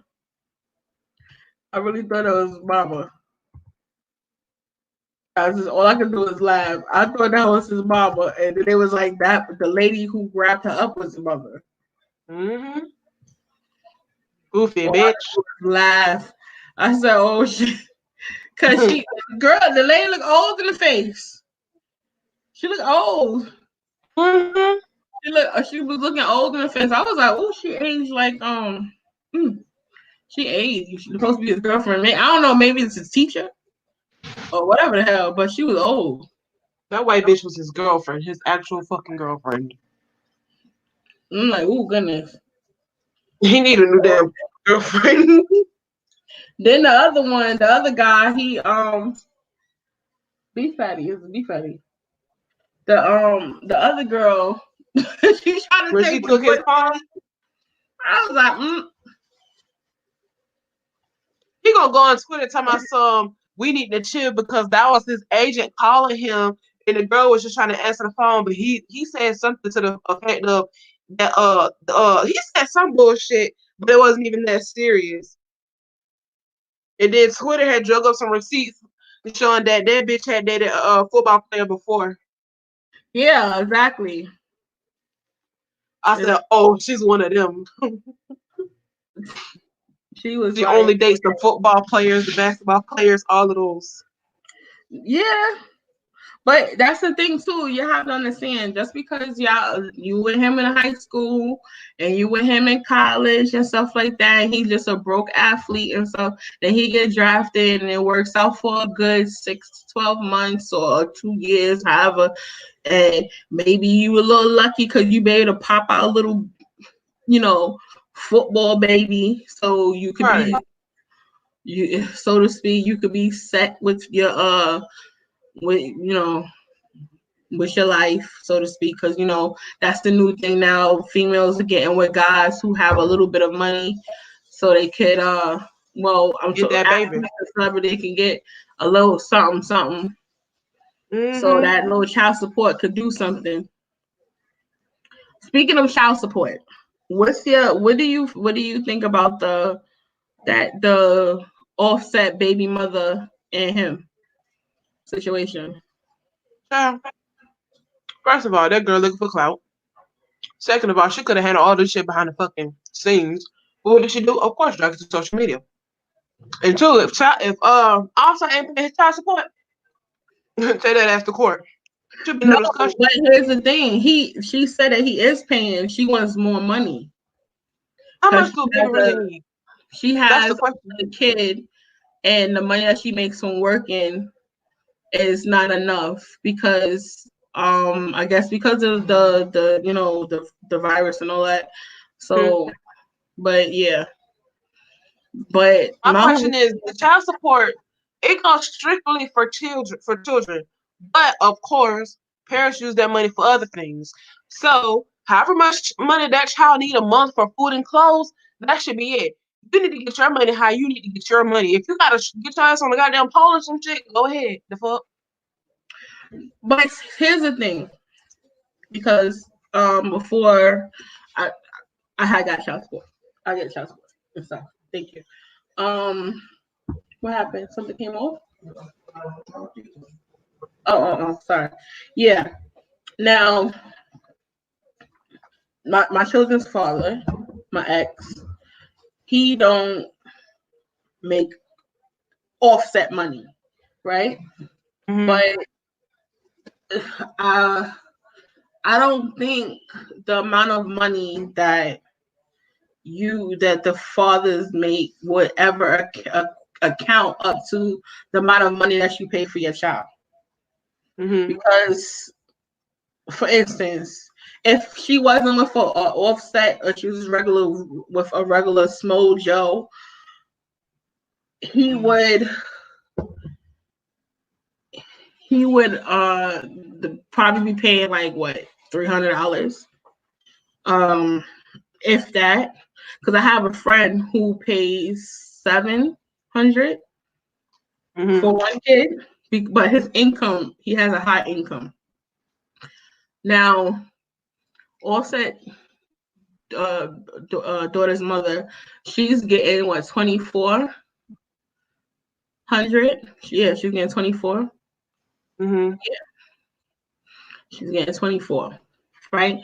So, if I'm not mistaken, Atlanta, if that's where they live at, is not as expensive, is it? It's not. That's the thing. I heard in Atlanta for child support, niggas ain't paying, depending on who you are and what your income, niggas ain't paying no more than $2,400 a month. So it's like for her, if she lives out here in Atlanta, she do not need $24,000 for a damn baby. That's not what the fucking state is gonna. That's not what they're gonna grant you. If you live out here in Atlanta, the most you'll get for a damn baby, I don't care who they don't care who the daddy is. The most you'll get is probably $1,500. That's still a lot. Exactly. So what you need more? What does she need more than $2,400 for? Nah, I'm gonna tell you, chicks out here, real talk, chicks out here in New York City, their baby fathers are only paying $20 a month for child support. That's even if you on public assistance or you're not. If your baby father don't got no job, that's all you're gonna get is, and he's $20 a month. There's some people that get that, because my aunt was getting that for my two cousins, $20. Okay, I could get her $20 damn. Because her ex-husband, he was working off the books, and he was only paying $20 a month. Everybody is not that, and everybody is not able to get that amount of child support. They're not. Some people, for 2 kids, 3 kids, 4 kids, they probably get $100 a month. Now, she don't want to have a situation. It was another celebrity who child's mother went back to court, and they wanted more money. Mind you, the guy, he was giving her money not only through child support, but he was giving her money, like, you know, on an ongoing basis. And she went back to court, and because she wanted more money, I think it was 50 Cent with his son's mother, she was being a little greedy, and I think it was, if I'm not mistaken. Don't quote me if I'm wrong, but it was enough. She went back to court because she wanted more money. And the courts did not award her more money. They cut the money that she was originally getting down. So it was kind of like a smack in the face. So not only did she get less money now from the child support, but she wasn't going to get. He stopped giving her money under the table. So that was even like a smack in the face. Like, damn. And that shit happens a lot. Yeah, so sometimes you gotta be mindful of that. Because you go begging for more and get a slap in the face and get half of what they originally got.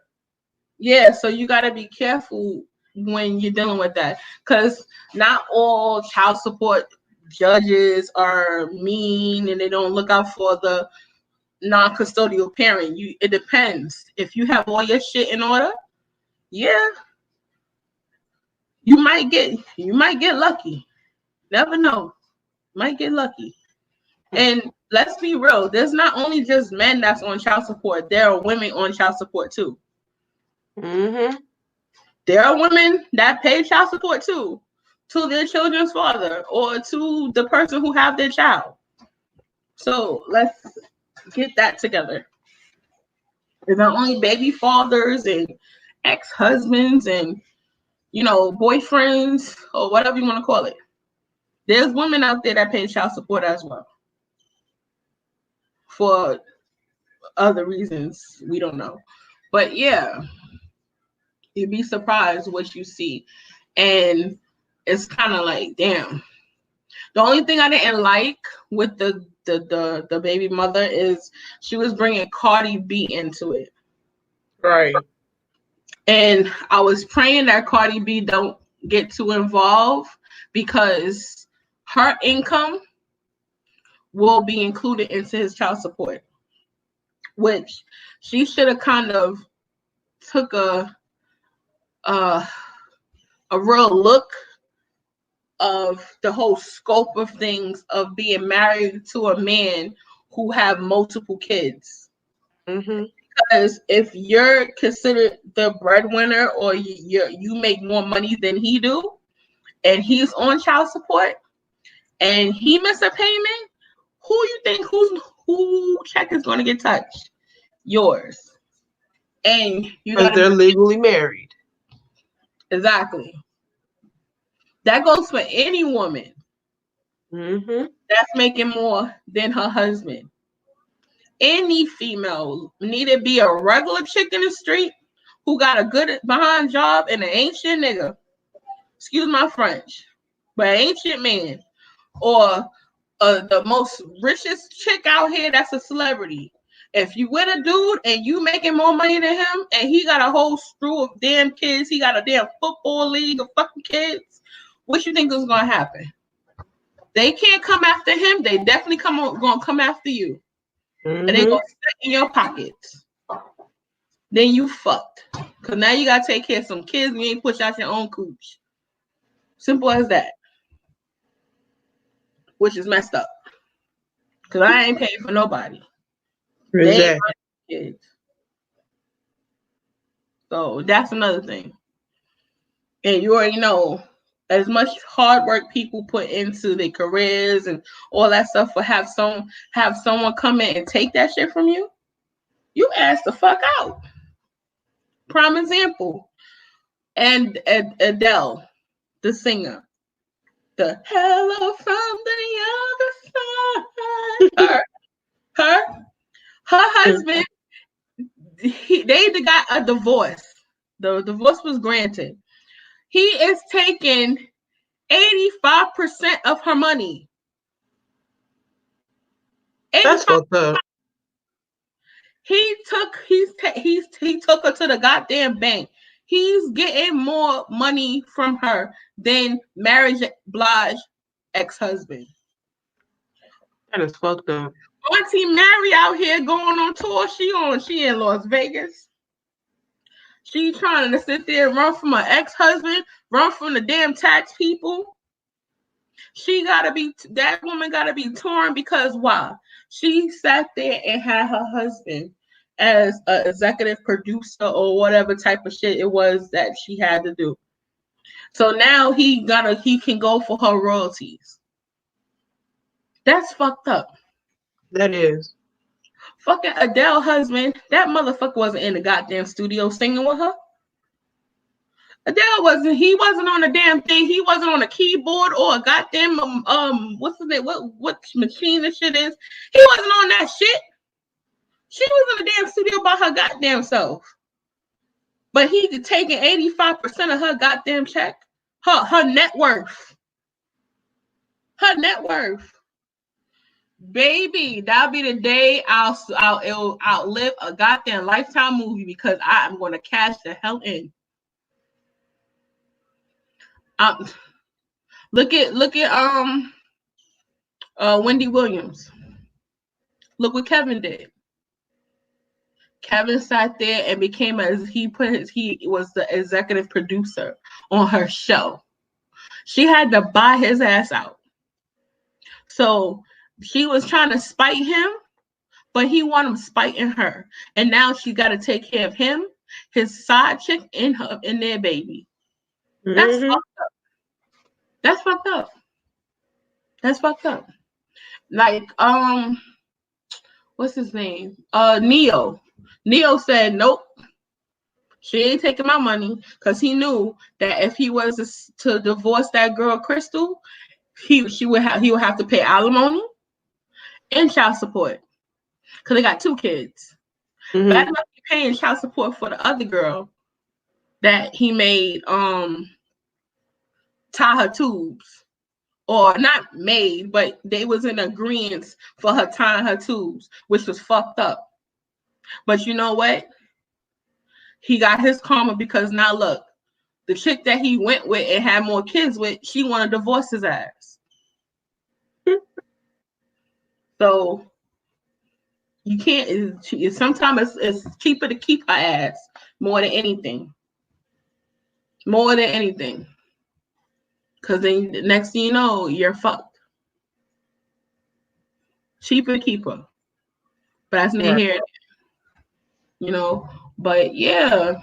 Who else? I think the same thing with Eddie Murphy with Nicole. That's why he told her to start acting like a damn thought out here in these streets, because I guess she was getting like an allowance or something like that from him still. But yeah, I don't know. These men are something Crazy out there in these streets. This shit's crazy out there in these streets. That's what I'm saying. You gotta be careful. You gotta be careful. You gotta watch out for these damn men. Then you gotta watch out for the gold digging ass women that's running after these men. Mm-hmm. Or you be fucked in the long run, which is crazy to me. You sitting there like, okay, I'm trying to get out there. You trying to make something for yourself, your family. Then you got people. You got to worry about the man you with. He dogging you out. Then not only that he dogging you out, the chicks that he dogging you out, they want to put your shit on Front Street. So now you listen. The only person I see that's smart, that know what the hell they doing, ain't gotta worry about no man dogging her out because her net worth is out there, ain't it? Like up there, out of this world, is Oprah. Oprah. You ain't never heard no woman say they was creeping and treeping with Stedman. You ain't never heard no lady say, "Oh, I was with Stedman. We was having lunch and we got videotape." Nope. But you hear everybody saying Oprah been fucking Gail. Listen, if Oprah fucking gets you, they both ain't saying nothing and ain't out in the open. People could sit here and say till they blue in the face. They could sit here and be like, "Oh, well, Oprah is messing with Gail. Show the proof. Show the proof." You ain't never seen no Stedman creeping with no hoochie mama. You never know. He might got a chick on the side. And Oprah not stupid. Oprah said, I ain't getting married to him. I might love him, but he ain't getting my money. He not getting what I work hard for. And how long Oprah and Stedman been together? For like 30 years? Fucking ever. That man living his damn life. He living his life. She probably done made him sign a contract. Like, listen. Look here, bitch. We're gonna be together forever, but you ain't getting my pennies, okay? Exactly. I could give you an allowance, but you ever cheat on me and you ever fuck this up. Period. That's what I'm saying. Like, ain't none of that going on. Please. And look, Oprah, she wound up helping her homegirl. Her homegirl got her own little show. She do her interviews and stuff like that. Don't get me wrong, I'm still kind of mad at Oprah and Gail for the shit they did, but it is what it is. If we could sit here and look the other way when these men disrespect us black women, we could do the same thing for Oprah and Gail sometime. Because there's a lot of black men that disrespect us black women, and people still let them ride. For instance, the motherfucking baby. That motherfucker been knocking bitches down from east to west, from north to south. But people still want to listen to him, be like, oh, he's so handsome with his teeth and all that. No, the fuck he not. No, the fuck he not. He knocking bitches down. He knocking bitches out. He got a trail of knocked out bitches all over the place. Him and his bodyguard. They ain't cancel his ass. Same thing with Chris Brown. Don't get me wrong. I'm saying these people because not only that I like them too, but the same thing. You got fucking Chris Brown. He talking about, oh, he liked the girl. He liked the dark skinned girl with baby hair, good hair, all the other stuff like that. None of his females that he ever dealt with would be able to pass with what is it called? The paper bag test? No. And none of them, all of them are exoticals. Every last one of them. The only black girl that he ever dated, and she was still exotical looking, was Rihanna. Everybody else is like Malaysian. And you got karate ass over here. Girl, don't get me started. Don't get me started with my rant. But yeah, you got men out here disrespecting. You got Snoop Dogg telling my girl Ari to worry about her real hair. But yet, when people was talking about his daughter and disrespecting his daughter, that nigga was quiet as a church mouse. Quiet. But he sitting there putting his old granddaddy penis in what's that chick that what's the chick that he was messing with? Celine Powell? Bree. Oh, if y'all put on the charger, Bree. Bree done went until her laptop died.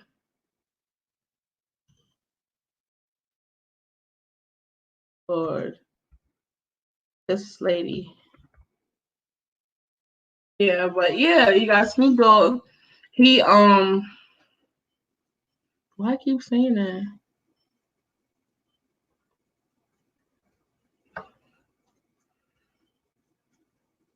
How is Periscope filtering out my okay, Periscope. Whatever. All right. Go on your phone, Bree. We're gonna have to put it for Bree to get a laptop charger. Bree needs a laptop charger. Yeah. But yeah, like you got all these men out here just disrespecting these women. But they're not getting canceled. People still supporting them. People still going to their concerts and stuff like that. I think when the baby have a concert again, I think I want to go front row. So he could knock my ass out and I could get paid. Just joking. Since he knocking people out. But yeah. What happened? I guess they don't want to open. Yeah, but nonetheless, it's a lot of hypocrisy going on. But I know for a fact, I ain't trying to be nobody wife making more than my husband, or not. I can't say making more than my husband, but I feel that if we're married, we should have equal, like our income should be like at least equal to each other. And I wouldn't want him to have outside kids because that could play a part in a lot of things. Like even being a YouTuber, you gotta be careful with that. If you're single and you are kind of known because you got people that could use you for clout or use you for monetary reasons. But that's not even just being a YouTuber. It's just about being somebody who have their name out there or who's known in the public eye. You got to be careful. You got to be careful who you have in your circle, who you have around you, because you never know what people agenda is.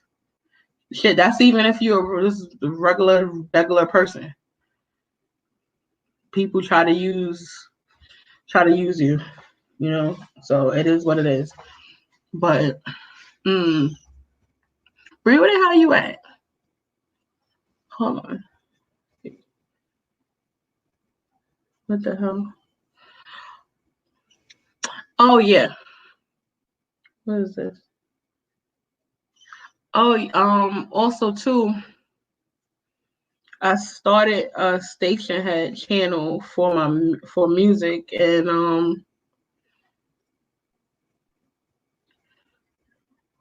cause I'm still kind of testing out the whole trying to review music on my channel, but I don't know because the last time I had my intro music, I had got a copyright strike, so I didn't want to do where I'm reviewing music and next thing you know, got a copyright strike or whatever.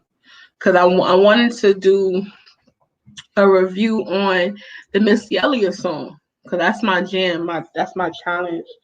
And I wrote something on her post and she liked it.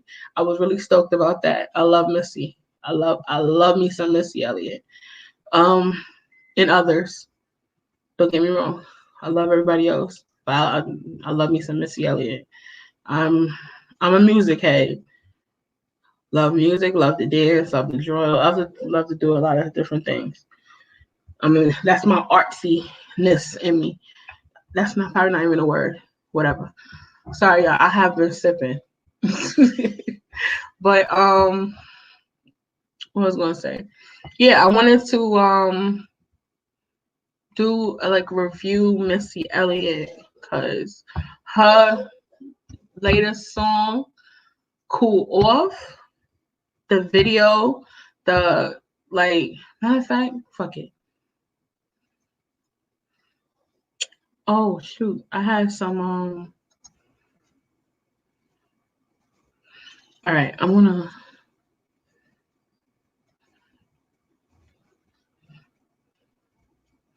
just gonna play it. Take the chance.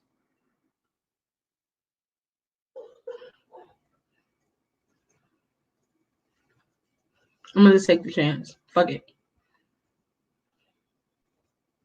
I love my girl Missy, so do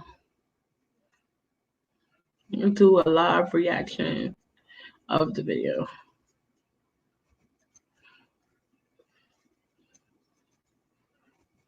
Okay.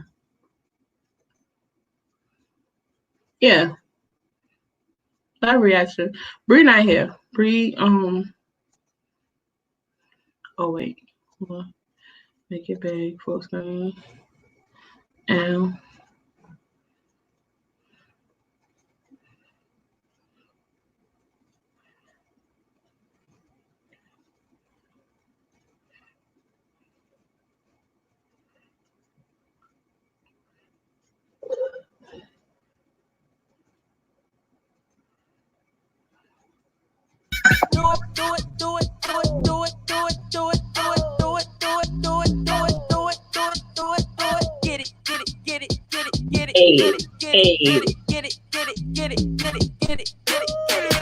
Missy in this bitch doing shit you ain't never seen. Missy in this bitch doing shit you ain't never seen. Get it, get it, get it, get it, get it, get it, get it, get it, get it, get it, get it, get it, get it, get it, get it.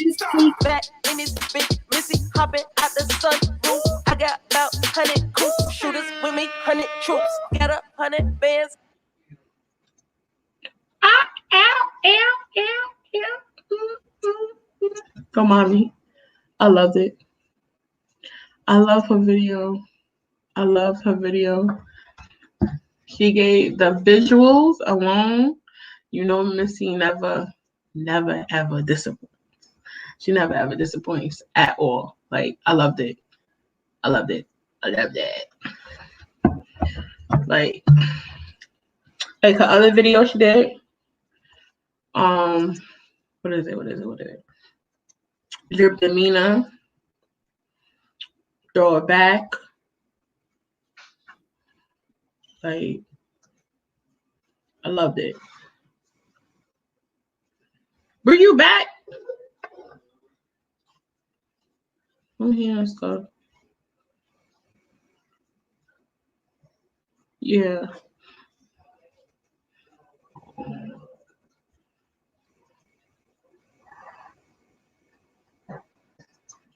Let me see. I don't know. Can I? And then Kelly Rowland, she got her new song out, Coffee. Cause he had coffee, then he had lemonade, and then yeah. See. She looks gorgeous.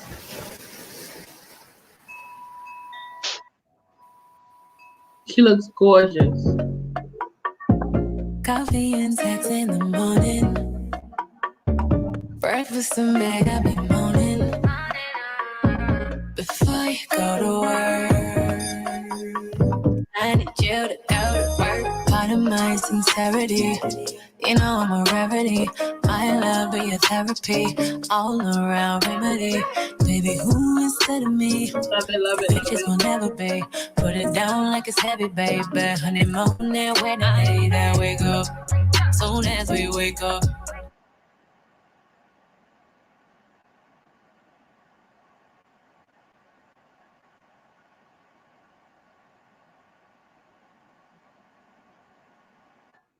Yeah, I like that video. That video was cute. And yes, she got all the natural hair, sisters, and all you see is a whole bunch of melanin. Oh my God. I love it. Love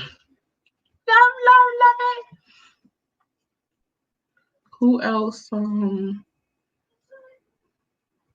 Who's that?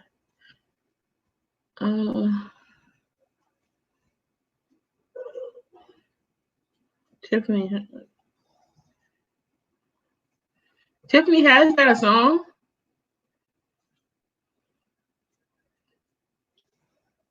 Tiffany has got a song. For what?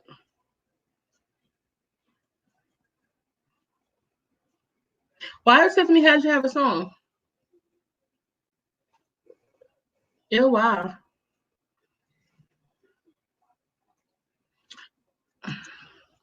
I feel, oh my God, let me play Tiana Taylor.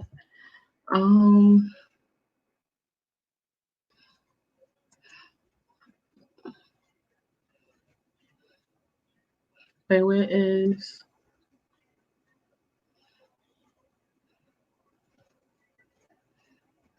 my favorite? But okay, why does Tiffany Haddish have a song though?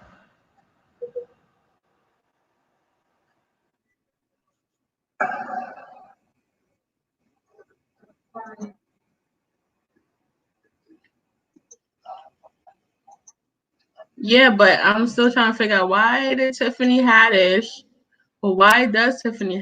have a song? Why? Why Tiffany Haddish have a song? I don't like it. I don't like it. Not at all. Okay, hold on. This is my favorite. One of my favorite songs. We love Tiana. Yeah. When my daughter hears it, she wants to start dancing. You coming to the bar tonight, girl? I can. Stop.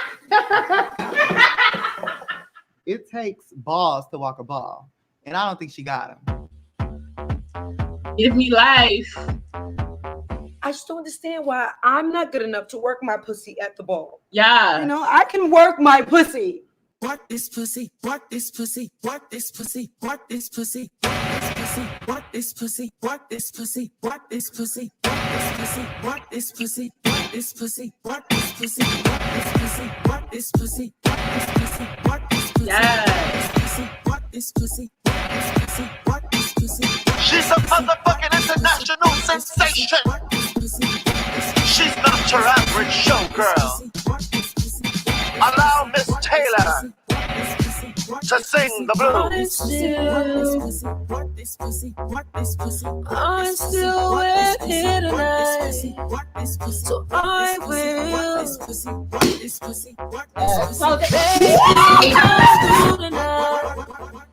Will you touch me? Will you go deep in me? Okay. Exactly. Give me life. Yes, Tiana. See, what's so crazy about that? Tiana Taylor is slept on a lot. She slept on a lot. She's talented. She directs. She acts, sings, dance, everything. But she needs to be. She should be further than where she's at. But it is what it is. I love her. What else? Damn, I don't have no other. Oh no. Oh, yeah. But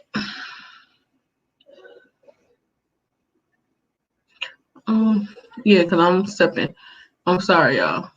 I'm rambling and all type of stuff. I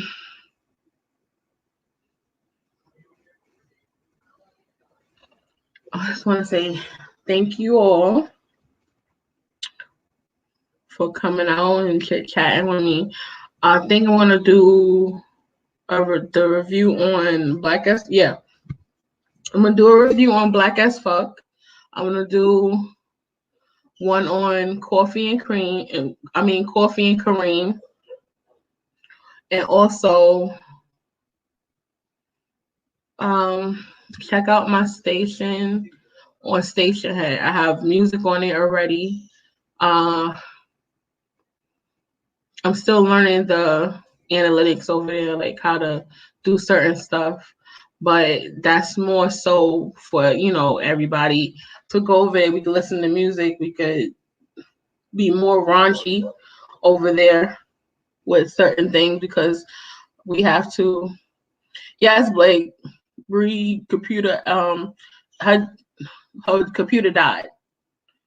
So we got to put money together to get her a charger or whatever she got. But yeah, what I was saying. Yeah, I don't know how I would. Oh, let me just put it.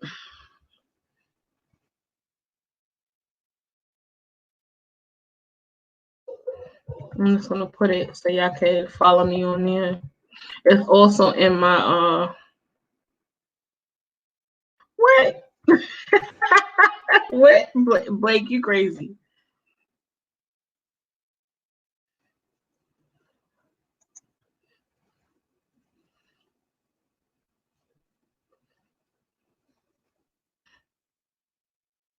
Yeah, hold on.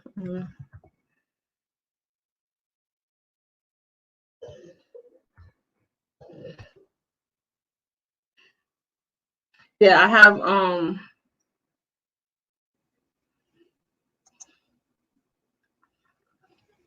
y'all can follow me on there. I have different type of genre of music on here, from R&B to merengue to salsa to reggae to reggaeton, bachata, rap. Well, that's if that's what y'all into. Cause I listen to a whole bunch of type of music. Not no rock and roll, really. I don't listen to no rock and roll or no what's the other thing? Whatever. I listen to everything. If it sounds good to me, I'm listening to it. I'm listening to it. I'm dancing to it. All of that. But yeah, y'all can go follow me on there. I think what I'm gonna do is do an open playlist. Like we could have, y'all could just give me like songs that y'all want to hear, and I could put it on there. You know, I have Spotify, I have Apple Music, I have was it Pandora? Yeah, I have Pandora and stuff like that. But I really don't use it too much. But yeah. Probably like you catch me probably more on Stationhead because it's not so much of restriction. I think more so as it is on here. You got to be mindful what you say and what you put and what you post on here. Where Stationhead is a radio station, it's structured like a radio station, so you can play your music. You're not gonna get a copyright strike or anything like that. They ain't gonna take your channel because of this and because of that. So at least you can go over there. We can listen to music. You could probably you could request a song and we play it, listen to it, you know, party over there, party over here, whatever you want to call it.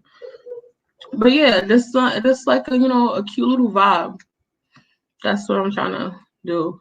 I'm still getting used to this whole having a YouTube channel and a podcast and doing this and vlogging and blogging, all that stuff like that. I'm listening. I just want to like just get on, talk my little shit, give me my opinion on certain movies I watch, certain TV shows I watch. Just a like review, whatever. And that's it. I don't know. I'm not going to be polished and I'm going to come in here and be like, hello, this is Miss Juicy Review. No, I'm not going to. I don't feel like doing all that all the time. I don't feel like coming on camera all the time because especially right now, my eyebrows is wolfing. I need certain things waxed and tweezed and taken off and all that stuff like that. So I could just be able to just, be more relaxed and just do what I have to do. Don't make it too much into a job, but more so a hobby. Hey, Meek Moreau. Hey, boo. Oh, she's so pretty. Oh, she's so pretty. Oh, I got some pretty followers. Okay. I can't say no, you're not followers. I told you y'all family. Oh, my family gorgeous. Okay. Hey girl. But yeah. I think yeah. Like because music is what keeps everybody cooling. Look what's going on IG. You got all those people DJing and all type of stuff, making it feel like it's a club. Because we just did the Teddy Riley and Babyface, and we was jamming that night. I think I was wilding out a little bit too much because I was drinking, but yeah.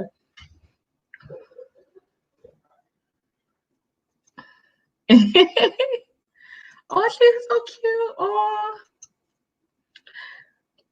coming on camera tonight. Blake, you was here this whole 3 almost 4 hours. And I ain't turned my camera on. I have China bumps on my head with a bonnet, and I got a nightgown on. I'm looking like somebody more. I just wanted to come on because I know a lot of people who generally ask about me and the other ladies was like, what's going on? Everything okay? And I just came on to have like an open chat. To just chat it up. We had a lot of topics we were talking about. We got into a lot of stuff, but yeah, we was chit chatting and all that, but I think I might do it a little bit more because just so it's ain't nothing else to do besides me, when I have to help the kids with their homework and all that stuff like that and their classwork. But might as well come on and chat with y'all for like an hour or so. Yeah. But like I said, y'all could come follow me on Station Head and just listen to the music or leave like a comment. Let me know like, oh, I want to hear this song. I want to listen to this, listen to that, because I can't. I'm still trying to figure out how to do my reviews where we can actually watch the video. I try to use OBS. Blake, I'm so serious. If you see, I'm all right. I'm looking like buckwheat right now. I'm looking like buckwheat. I'm looking cuckoo for Cocoa Puffs. It ain't a pretty sight. And plus now I'm drinking, so yeah. I'm sipping. I got my strawberry Henny Colada. So yeah, this is what y'all gonna get for right now.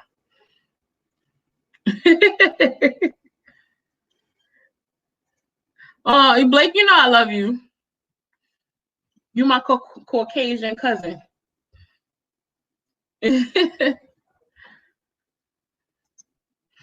Yeah.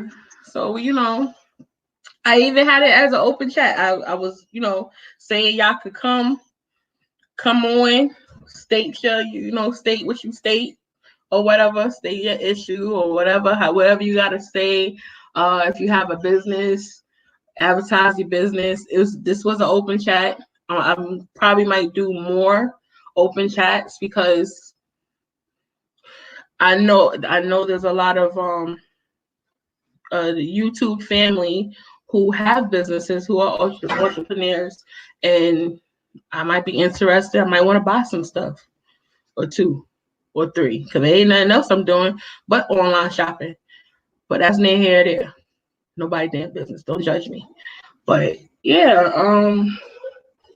I just wanted it to be, Blake, you are invited to the cookout, but do not have Karen make the potato salad with them raisins, because then you got to stand outside. You got to stand outside behind the gate. But you're invited to the cookout. You can bring the sodas and the utensils and stuff and the napkins. Leave all the cooking to everybody else. Okay? And do not bring no goddamn wildlife. Keep the wildlife at home. Yeah. I'm about to call it a night. I'm about to go through the YouTube streets because my girl Jada just gave us some info. We gotta check out what I think is Tasha Live or Neek Live, one of the two. Somebody live we gotta check out, see what's going on. But I wish those two beautiful Black women come to terms with each other, and I guess I don't know, hash it out or whatever. I hope things work out for them, because like I said, I think the young lady is using both of them for her leverage, so that's that. Because I watched both Tasha and Neek and all the other content creators. If you are of I watch all Black content creators. I watch other white content creators too. Not thing, but yeah. Blake. We don't want no raisin potato salad. That's a goddamn fruit salad, Blake. But yeah, we gotta check out that live. We gonna go be messy and nosy. We gonna be nosy. But yeah, like I said, we gotta support each other. That's the main thing, because it just like I don't have a lot of subscribers or whatever you want to call it, but I'm here to support anybody. If you got more subscribers than me, I'll go over there and I'll still sit there, big you up, and be like, yeah, go to support this person's channel. Just like the other people that had that was on my we was all on the panel together. I want all of them to grow. I'm happy that everybody's growing and doing big things. I'm happy for that. That's the whole purpose. Is watching and seeing other people grow. To be happy for everyone's success. Because if you're not, that makes you a hater. And for what? For what reason? You never step on the next man. Nah. Never do that. Not a hater. But should we be real messy and go watch the live and then make another live about it and talk about it and get to some stuff and be nosy and kiki? We should take it to Station Head. We should go to Station Head with it. I play. I kid. Just joking. We ain't messy. We not like that. We not doing that. We all righteous. We get messy, but we be righteous. You know, we like the old church mother. Be like, ooh, child, you know that baby ain't his, right? And then then you see that with the baby, be like, ooh, that baby is nice, look just like his father. Yeah, you could be like that. But yeah, I just want to see everybody win.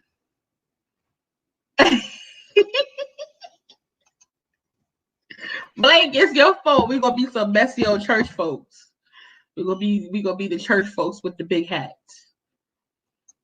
Oh, that's what I forgot to do. The review on the Clark sisters. But I have to do another live for that. That gotta be another live.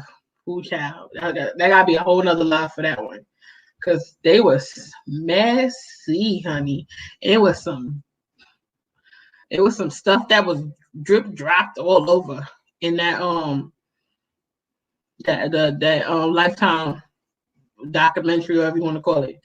It was good, but the church people shade is a whole type of different shade, and a lot of people ain't used to that, and you probably won't even catch it, but that's near here there.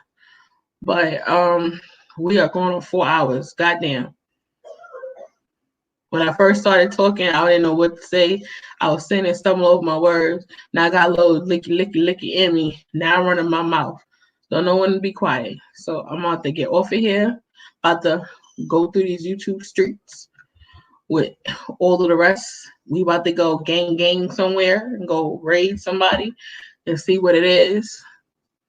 But I want everybody to be safe. Use your proper PPEs. And love y'all. Till the next live. Deuces.